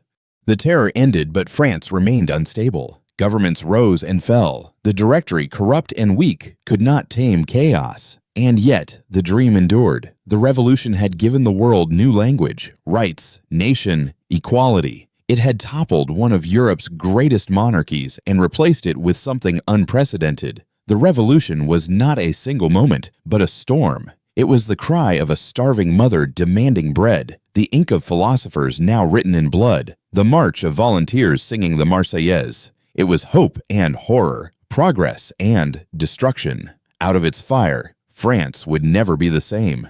And as the 18th century drew to a close, another figure began to rise from the chaos. A soldier with sharp eyes and relentless ambition. His name was Napoleon Bonaparte. He would seize the revolution's legacy, reshape Europe, and carry France into an age of empire. Out of the revolution's storm stepped a man whose name would echo through centuries: Napoleon Bonaparte. He was not born into wealth, nor into the great families of France, but on the rugged island of Corsica in 1769, the year after France annexed it from Genoa. From the beginning, he carried both the pride of an outsider and the ambition of one who sought to prove himself. His accent was mocked in Paris, but his brilliance was undeniable. As a young artillery officer, Napoleon displayed a gift for strategy, a mind that calculated the battlefield as though it were a game of chess played with cannons and men. In 1793, when the Revolutionary Army besieged the royalist stronghold of Toulon, it was Napoleon's plan that brought victory. His rise was meteoric. At 24, he became a brigadier general. He was not just a soldier, he was a phenomenon. Paris soon discovered him. In 1795, when royalists threatened the government, Napoleon was called to defend the capital. He responded with what became known as a whiff of grape-shot cannon fire unleashed into the mob that scattered them in minutes. Ruthless, decisive, unflinching. The Directory noticed, and so did the people. This Corsican artilleryman had saved the revolution, yet Napoleon hungered for more than defense. He wanted glory. In 1796, he was given command of the French army in Italy. His soldiers were ragged, poorly supplied, and demoralized. Standing before them, he promised not bread or rest, but victory. "Soldiers, you are naked and ill-fed. Government owes you much, but can give you nothing. Your patience, your courage will bring you honor, glory, and riches." The men followed him, and what followed astonished Europe. Napoleon marched his army like a whirlwind. At Lodi, at Arcole, at Rivoli, he outmaneuvered larger Austrian forces, turning weakness into strength, chaos into triumph. His bulletins, part report, part propaganda, traveled back to Paris, where the people read of his exploits as though he were a hero out of legend. In a matter of months, he transformed Italy from an Austrian playground into a showcase of French dominance. But Italy was only the beginning. In 1798, Napoleon set his eyes on Egypt. He dreamed of cutting Britain's trade routes to India, of building an empire that stretched across the Mediterranean and beyond. He landed in Alexandria with a strange army, not only soldiers but also scientists, artists, engineers, the savants who would uncover ancient wonders even as muskets fired. At the Battle of the Pyramids, he faced the Mamluks and declared, "Soldiers, from the top of these pyramids, 40 centuries look down upon you." The French triumphed, yet the campaign was doomed. Admiral Nelson's fleet annihilated the French navy at the Battle of the Nile, leaving Napoleon stranded. Still, he returned to France a hero, spinning defeat into legend.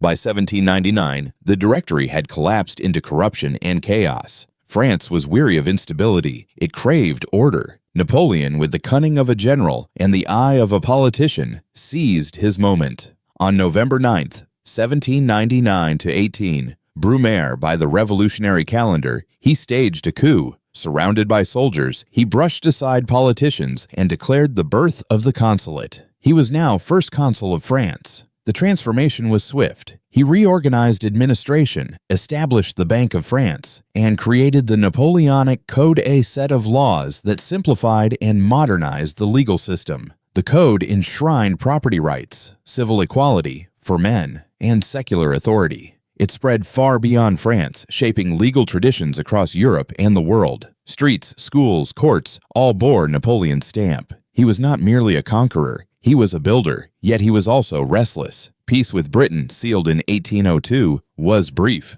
By 1803, war resumed.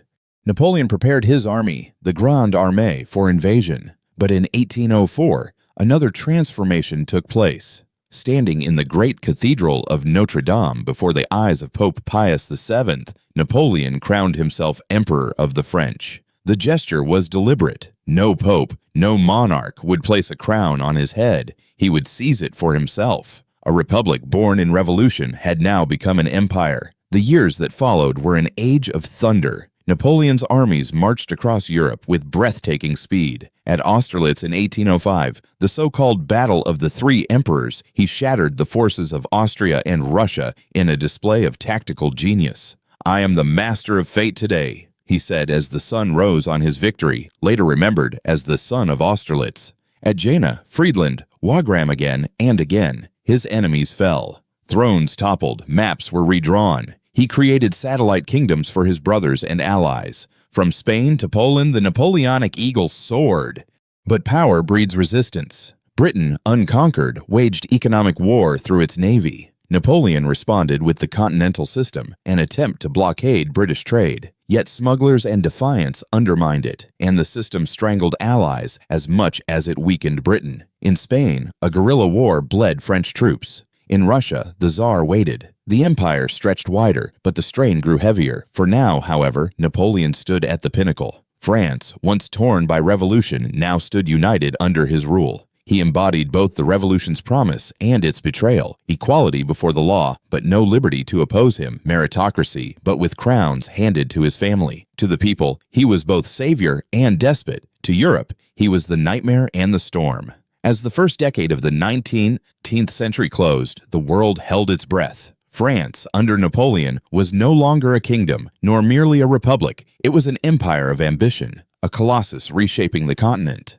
But empires burn brightest before they begin to crumble, and already, in the distance, shadows gathered, the snows of Russia, the pride of Britain, the rising tide of resistance. For now, however, Napoleon Bonaparte stood supreme. The cannons of Waterloo had barely ceased their thunder when France found itself not at the dawn of triumph, but at the edge of humiliation. Napoleon Bonaparte's empire, once stretching across Europe, lay in ruins. In June 1815, the emperor who had crowned himself now faced defeat at the hands of Britain, Prussia, and their allies. As he departed for exile on St. Helena, France itself stood broken, its pride bruised, its people weary of war. What followed would be a century of turbulence, a nation trapped between monarchy and republic, tradition and modernity, revolution and restoration. The victors of Waterloo gathered at the Congress of Vienna sought to remake Europe in the old mold. France, though defeated, was too powerful to destroy.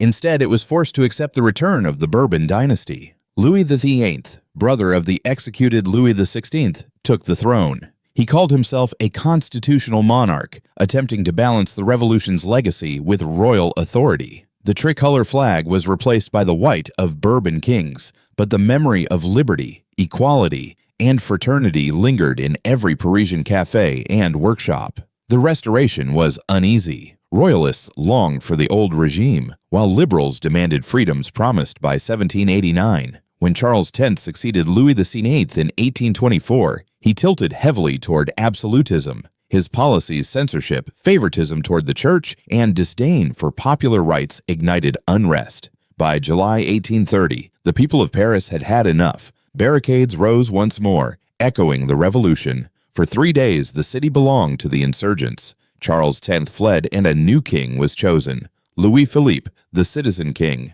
Louis Philippe's reign, known as the July Monarchy, seemed a compromise between monarchy and revolution. He dressed simply, walked among his people, and promised to be a king for all Frenchmen. Yet beneath the rhetoric, the monarchy favored the wealthy bourgeoisie. Voting rights were limited to the richest citizens, and workers remained excluded. Paris simmered with discontent. Writers like Victor Hugo in Les Miserables captured the despair of the poor and the yearning for justice. The simmer boiled over in 1848. Across Europe, revolution spread like wildfire, and France once again stood at the heart of the storm.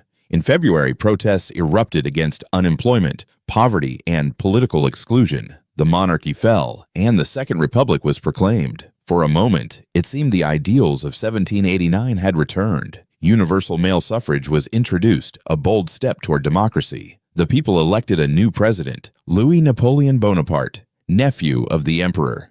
But history has a way of repeating itself. Louis Napoleon promised order and prosperity, but he also craved power. In 1851, when his term neared its end, he staged a coup. A year later, he crowned himself Emperor Napoleon III, declaring the birth of the Second Empire. France, once again, had traded republic for empire. The Second Empire was not merely about politics, it was also about transformation. Paris itself became a symbol of the new age. Under the direction of Baron Haussmann, the medieval city of winding alleys gave way to grand boulevards, wide avenues, parks, and monuments. The Paris we know today, its elegance, its order was born from Napoleon III's vision of modernity. Industry surged, railroads spread across the nation, binding provinces to the capital. Factories roared, and the middle class thrived. Yet prosperity was not universal. Workers toiled long hours for meager wages. Socialism gained ground in the working-class districts, while intellectuals debated the meaning of liberty. Abroad, Napoleon III sought to revive French glory. He engaged in wars in Italy, in Mexico, and finally, disastrously, against Prussia. In 1870, at the Battle of Sedan, the French army collapsed, and the emperor himself was captured. The Second Empire fell, and the Third Republic was proclaimed. The 19th century's final decades were a paradox. Humiliation abroad, renewal at home. France lost Alsace-Lorraine to Germany, a wound that would fester for generations. Yet the Republic endured, shaky but resilient. Universal education spread. Political parties formed. Paris became a beacon of art, literature, and science. Impressionist painters like Monet and Renoir transformed how the world saw color and light. Writers like Zola and Flaubert captured the struggles and dreams of ordinary people. The century closed with the Belle Époque, a golden age of cafes, cabarets, and creativity. The Eiffel Tower rose above the city, a symbol of daring and progress. Yet beneath the glitter lay divisions between rich and poor, left and right, faith and secularism. The Dreyfus Affair, a scandal involving anti-Semitism and injustice, split the nation, revealing the shadows still haunting French society. Through it all, France struggled to define itself. Was it monarchy or republic, conservative or radical, traditional or modern? The answer was never simple, for France was all of these things at once. The 19th century was not merely a time of kings and revolutions. It was a century of identity, of searching, of laying the foundation for the France we recognize today. From the ashes of empire to the boulevards of Paris, from barricades to ballrooms, France in the 19th century was a nation forever in motion, falling, rising, reinventing itself. The revolution's spirit still whispered in its streets, reminding the people that liberty, though fragile, was always within reach. The clatter of carriage wheels over cobblestone streets mingled with the glow of new electric lights. Paris, the city of light, was not just illuminated by gas lamps anymore. It shimmered with invention, with ambition, with dreams of a brighter tomorrow. As the 19th century melted into the 20th, France stepped into what the world would later remember as the Belle Époque, the beautiful era. It was a time of glittering cafes, soaring artistic triumphs, and the intoxicating belief that progress had no limits. Walk down the newly designed boulevards of Baron Haussmann, and you would feel it instantly. Paris had been reborn. The narrow, medieval streets were gone, replaced by wide avenues that invited parades, carriages, and strolling flaneurs. The city had become a living stage, where poets, painters, and philosophers played their parts. In Montmartre, on the hill overlooking the city, windmills turned lazily above cabarets like the Moulin Rouge, where dancers with feathers and frills defied the stiff rules of polite society. It was shocking. It was scandalous. It was freedom dressed in sequins and laughter. In the cafes of the left bank, the air was thick with cigarette smoke and arguments. Writers debated politics, love, and the future of mankind. Émile Zola, ever the voice of justice, thundered against corruption and prejudice in his defense of Captain Alfred Dreyfus, a Jewish officer falsely accused of treason. That case split France in two, pitting Republicans against conservatives, intellectuals against nationalists, but it also revealed the Belle Époque's paradox. Beneath the elegance, the struggle for truth and equality remained fierce. Yet for many, this was an age of possibility. Trains now linked Paris to the provinces and beyond.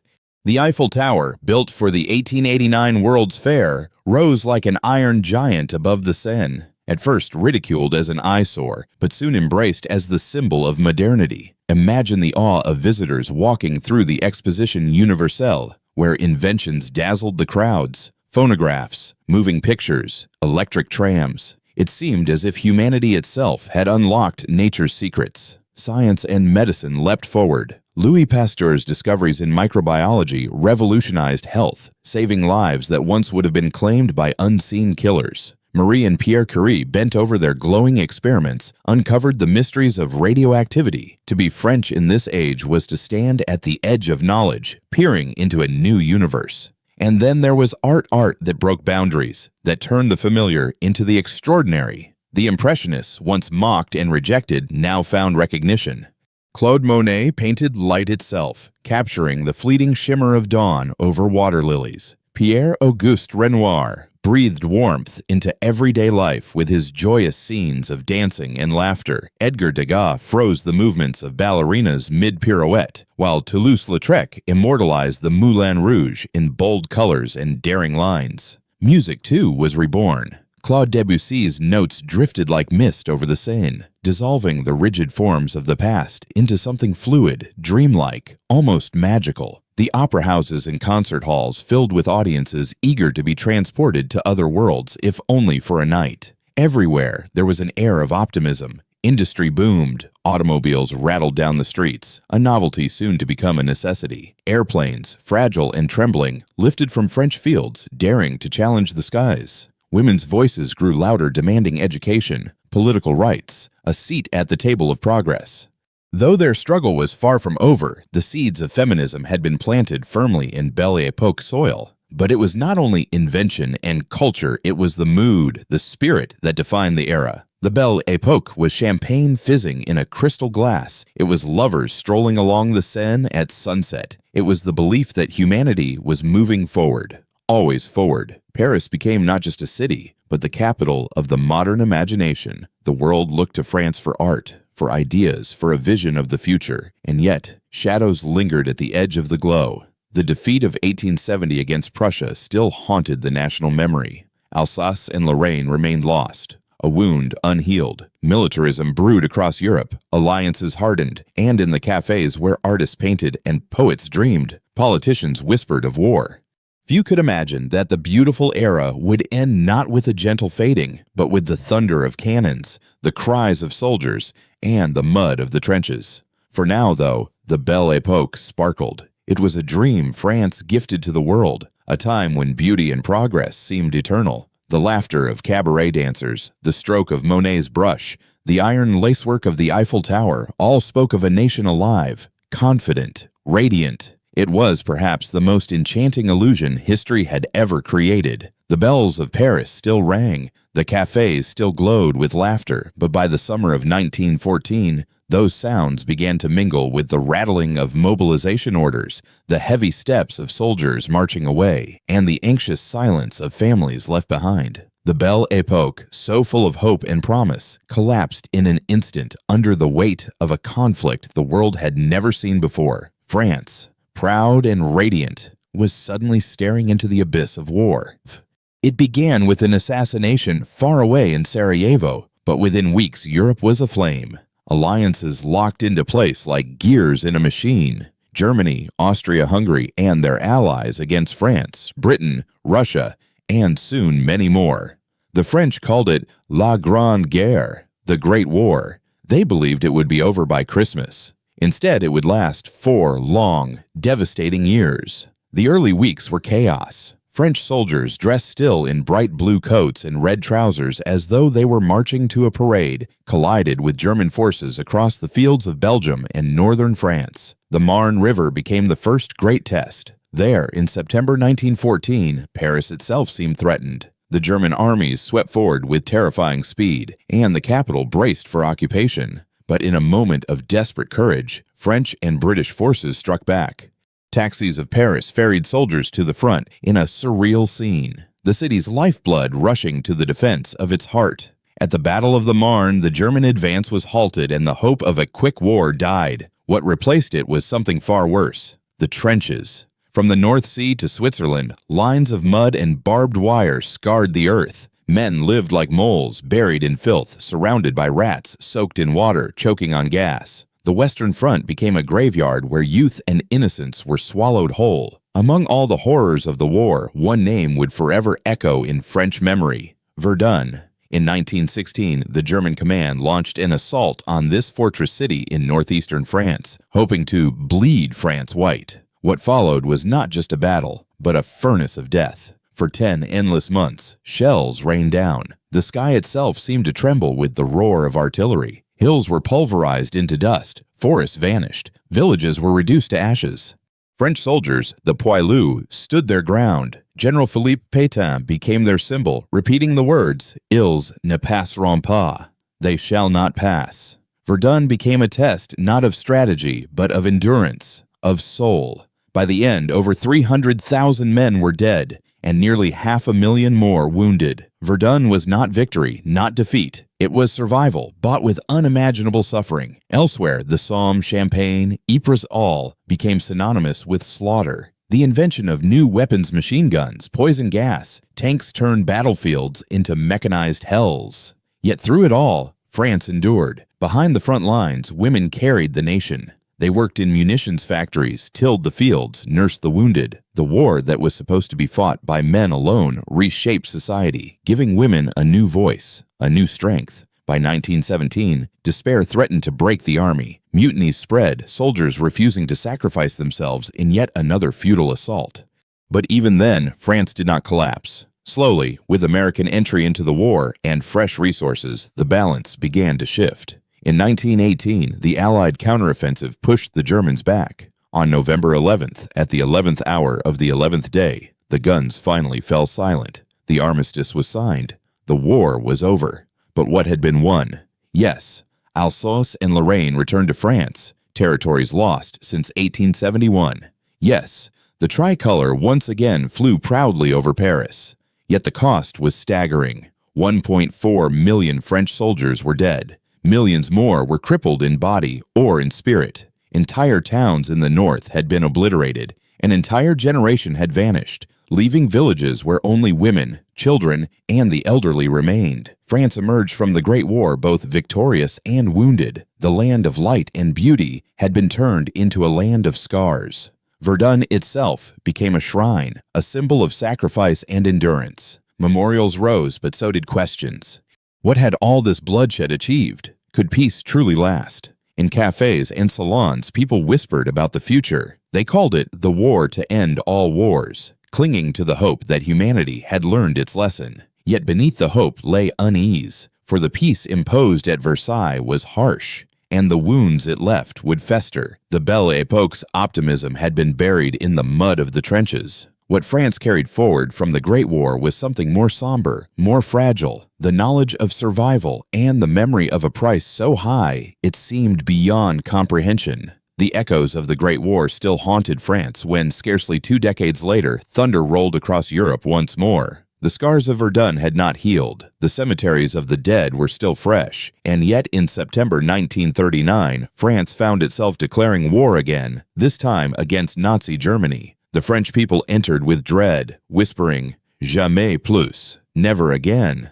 But the storm could not be stopped. At first, it was called the phony war, la drôle de guerre. Soldiers waited behind the mighty Maginot Line, a string of concrete fortresses meant to protect against another German invasion. Families in Paris clung to normal life. Cinemas still played films. Cafes buzzed, but an uneasy silence hung in the air. Then, in May 1940, the silence shattered. German tanks, fast and merciless, bypassed the fortifications and swept through the Ardennes. France, once again, was caught off guard. In 6 short weeks, the unimaginable happened. The French army collapsed, Paris fell, and the tricolor was lowered. German troops marched triumphantly down the Champs-Élysées. The City of Light dimmed under swastika banners. In the stunned silence of June 1940, Marshal Philippe Pétain, hero of Verdun, announced France's surrender. Half the nation was placed under direct German occupation. The other half was ruled from Vichy, a regime that collaborated with the occupiers. Daily life under occupation was heavy with fear. Ration lines stretched through cities. German patrols walked the boulevards. Jewish families, once part of the fabric of French society, were rounded up and deported in chilling scenes. Veldiv, the notorious mass arrest in Paris, remains a scar on the national conscience. Yet even as shadows spread, sparks of defiance glowed. From London, a defiant general named Charles de Gaulle refused to accept defeat. Over the airwaves of the BBC, his voice called out to his countrymen, "France has lost a battle, but France has not lost the war." His words lit a flame. Within occupied France, ordinary men and women began to resist. The resistance was not one single army, but 1,000 acts of courage. Railway workers sabotaged trains carrying German supplies. Printers produced underground newspapers. Farmers hid Allied pilots who had fallen from the skies. School teachers, students, housewives all risked everything to whisper no in the face of tyranny. But resistance carried a brutal cost: arrests, torture, executions. Gestapo terror loomed over every act of defiance. Villages like Oradour-sur-Glane were wiped out in reprisals. Entire communities burned in the name of Nazi vengeance. And yet, the resistance endured, growing stronger as the years passed, knitting together a secret network that prepared for the day liberation would come. By 1944, the tide of war had turned. On June 6th, the Allies stormed the beaches of Normandy. D-Day le débarquement, the largest invasion in history. The cliffs and sands of Normandy ran red with blood as American, British, Canadian, and Free French forces clawed a foothold back into Europe. Behind enemy lines, the French resistance rose in open revolt, cutting rail lines, ambushing convoys, and paving the way for Allied armies. In August, Paris itself erupted. The resistance took to the streets. Barricades rose once more as they had in revolutions past, and the people of Paris declared their city free. On August 25th, Charles de Gaulle marched down the Champs-Élysées in triumph, surrounded by a jubilant crowd. The tricolor flew again over Notre Dame, and the swastikas were torn down. Paris had been liberated, France had been reborn. But victory came with deep wounds. More than 500,000 French civilians and soldiers had perished. The nation was scarred by years of occupation, collaboration, and betrayal. Families were divided by choices made under the weight of survival. Some had resisted, others had collaborated. The questions of guilt and justice would echo for decades. Yet through the ruins rose a new spirit. De Gaulle, now leader of the provisional government, declared that France had never ceased to fight, that its honor had been saved by those who resisted. Slowly, the nation rebuilt, carrying the heavy memory of both suffering and courage. World War II left France forever changed. It had seen its darkest night, but it had also seen its brightest defiance. The resistance became legend. D-Day became memory, and liberation became a symbol of what the French spirit could endure and overcome. The France that emerged from the war was battered, divided, and exhausted but alive, free and ready to shape its destiny anew. Out of occupation and humiliation, France found the will to rise again, setting the stage for a new chapter, the birth of the Fifth Republic and the modern nation we know today. When the smoke of World War II cleared, France emerged battered but unbroken. Its cities bore scars of bombings, its fields were filled with graves, and its people carried the weight of occupation and liberation. Yet in the ruins stood a tall figure in a military uniform, Charles de Gaulle, whose voice had once called from London, now returned to Paris as the embodiment of France's resilience. In the years immediately after the war, the challenge was immense. The French economy lay in ruins, industry crippled, and the political landscape fractured. The old Fourth Republic was born in 1946, but it was fragile, a patchwork of coalition governments that rose and fell with alarming speed. While the people longed for stability, France wrestled with the complexities of rebuilding at home while maintaining its colonial empire abroad. The question of empire soon became a wound that would not heal. In Indochina, French forces fought a bloody war against nationalist movements led by the Viet Minh. The conflict ended in 1954 with the shocking defeat at Dien Bien Phu, a moment that shook France to its core. Not long after, Algeria erupted in revolt, and the war there would drag on for nearly a decade, tearing at the soul of the nation. Soldiers returned home weary, while the public grew divided and disillusioned. Amid this turmoil, de Gaulle re-emerged. In 1958, as Algeria threatened to spiral into civil war and the Fourth Republic collapsed under its own instability, de Gaulle returned to power. With his commanding presence and aura of destiny, he crafted a new constitution, one that gave birth to the Fifth Republic, a political system designed with a strong presidency that still endures today. De Gaulle became its first president, a father once more to his country. His vision was both grand and pragmatic. At home, he sought to restore French pride, guiding the nation toward modernization, nuclear independence, and a renewed sense of sovereignty. Abroad, he charted a course that kept France both within the Western alliance and yet distinct from it. Famously, he withdrew France from NATO's integrated military command, asserting that France must never be a subordinate. He pursued a foreign policy that balanced ties with Europe, America, and even the Soviet Union, declaring that France would remain master of its own destiny. But the 1960s were not a time of simple order. Beneath the grandeur of de Gaulle's vision, tension simmered. In May 1968, Paris erupted, not with foreign armies this time, but with its own students and workers. The cobblestones of the Latin Quarter were torn up. Barricades rose once again, and young voices shouted for change, for freedom, for a break from the old order. Factories went on strike, millions poured into the streets, and the government trembled. Though de Gaulle weathered the storm, the uprising marked the end of an era. In 1969, he resigned, leaving France to navigate the uncertain waters of modernity without him. What followed was a France in search of balance. Under presidents like Georges Pompidou, Valéry Giscard d'Estaing, François Mitterrand, and Jacques Chirac, the country transformed. It embraced industrial modernization, expanded its welfare state, and became a central architect of European integration. The dream of a united Europe took shape, and France stood at its heart helping to build what would become the European Union. The late 20th century brought both progress and challenges. Immigration reshaped the cultural fabric of the nation, bringing waves of workers from former colonies in North Africa and beyond. France became a land of diversity, but also of tension, as debates over identity, integration, and belonging stirred passionate arguments. Meanwhile, the French continued to treasure their culture, defending their language, celebrating their art, and ensuring that Paris remained a beacon of global influence. By the dawn of the 21st century, France was a modern democracy, grappling with the same pressures felt across the globe. Globalization, economic competition, terrorism, and political polarization. Tragedy struck with terrorist attacks that shook Paris and Nice, testing the nation's resolve. Yet as so many times before, the French spirit refused to bow. Candlelight vigils illuminated the streets. Voices sang La Marseillaise, and once again, liberty, equality, fraternity bound the people together. Politically, the Fifth Republic has seen presidents come and go, each leaving their mark, some with grandeur, some with controversy. France has navigated through conservative and socialist leadership, through debates over the European Union, through arguments about its role in NATO, Africa, and the Middle East. The nation has struggled with unemployment, economic reforms, and social unrest, yet it has also continued to stand tall as a global voice. Today, France remains a paradox, a land rooted in ancient history, yet restless with modern change.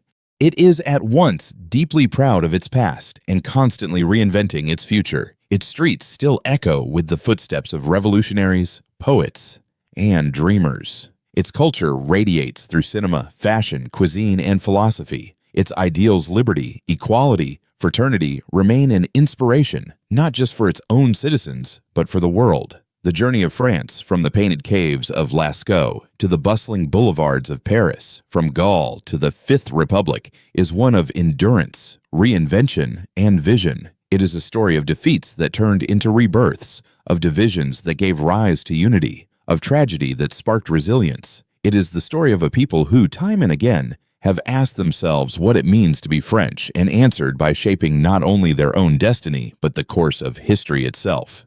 And so, as the 21st century unfolds, France continues its march, a nation scarred but never broken, humbled but never bowed, proud but always questioning, forever reaching toward the light of tomorrow. The story of France is not finished. It is being written still, in every cafe conversation, every election, every act of creation, every march for justice. It is a living history, vibrant and unending.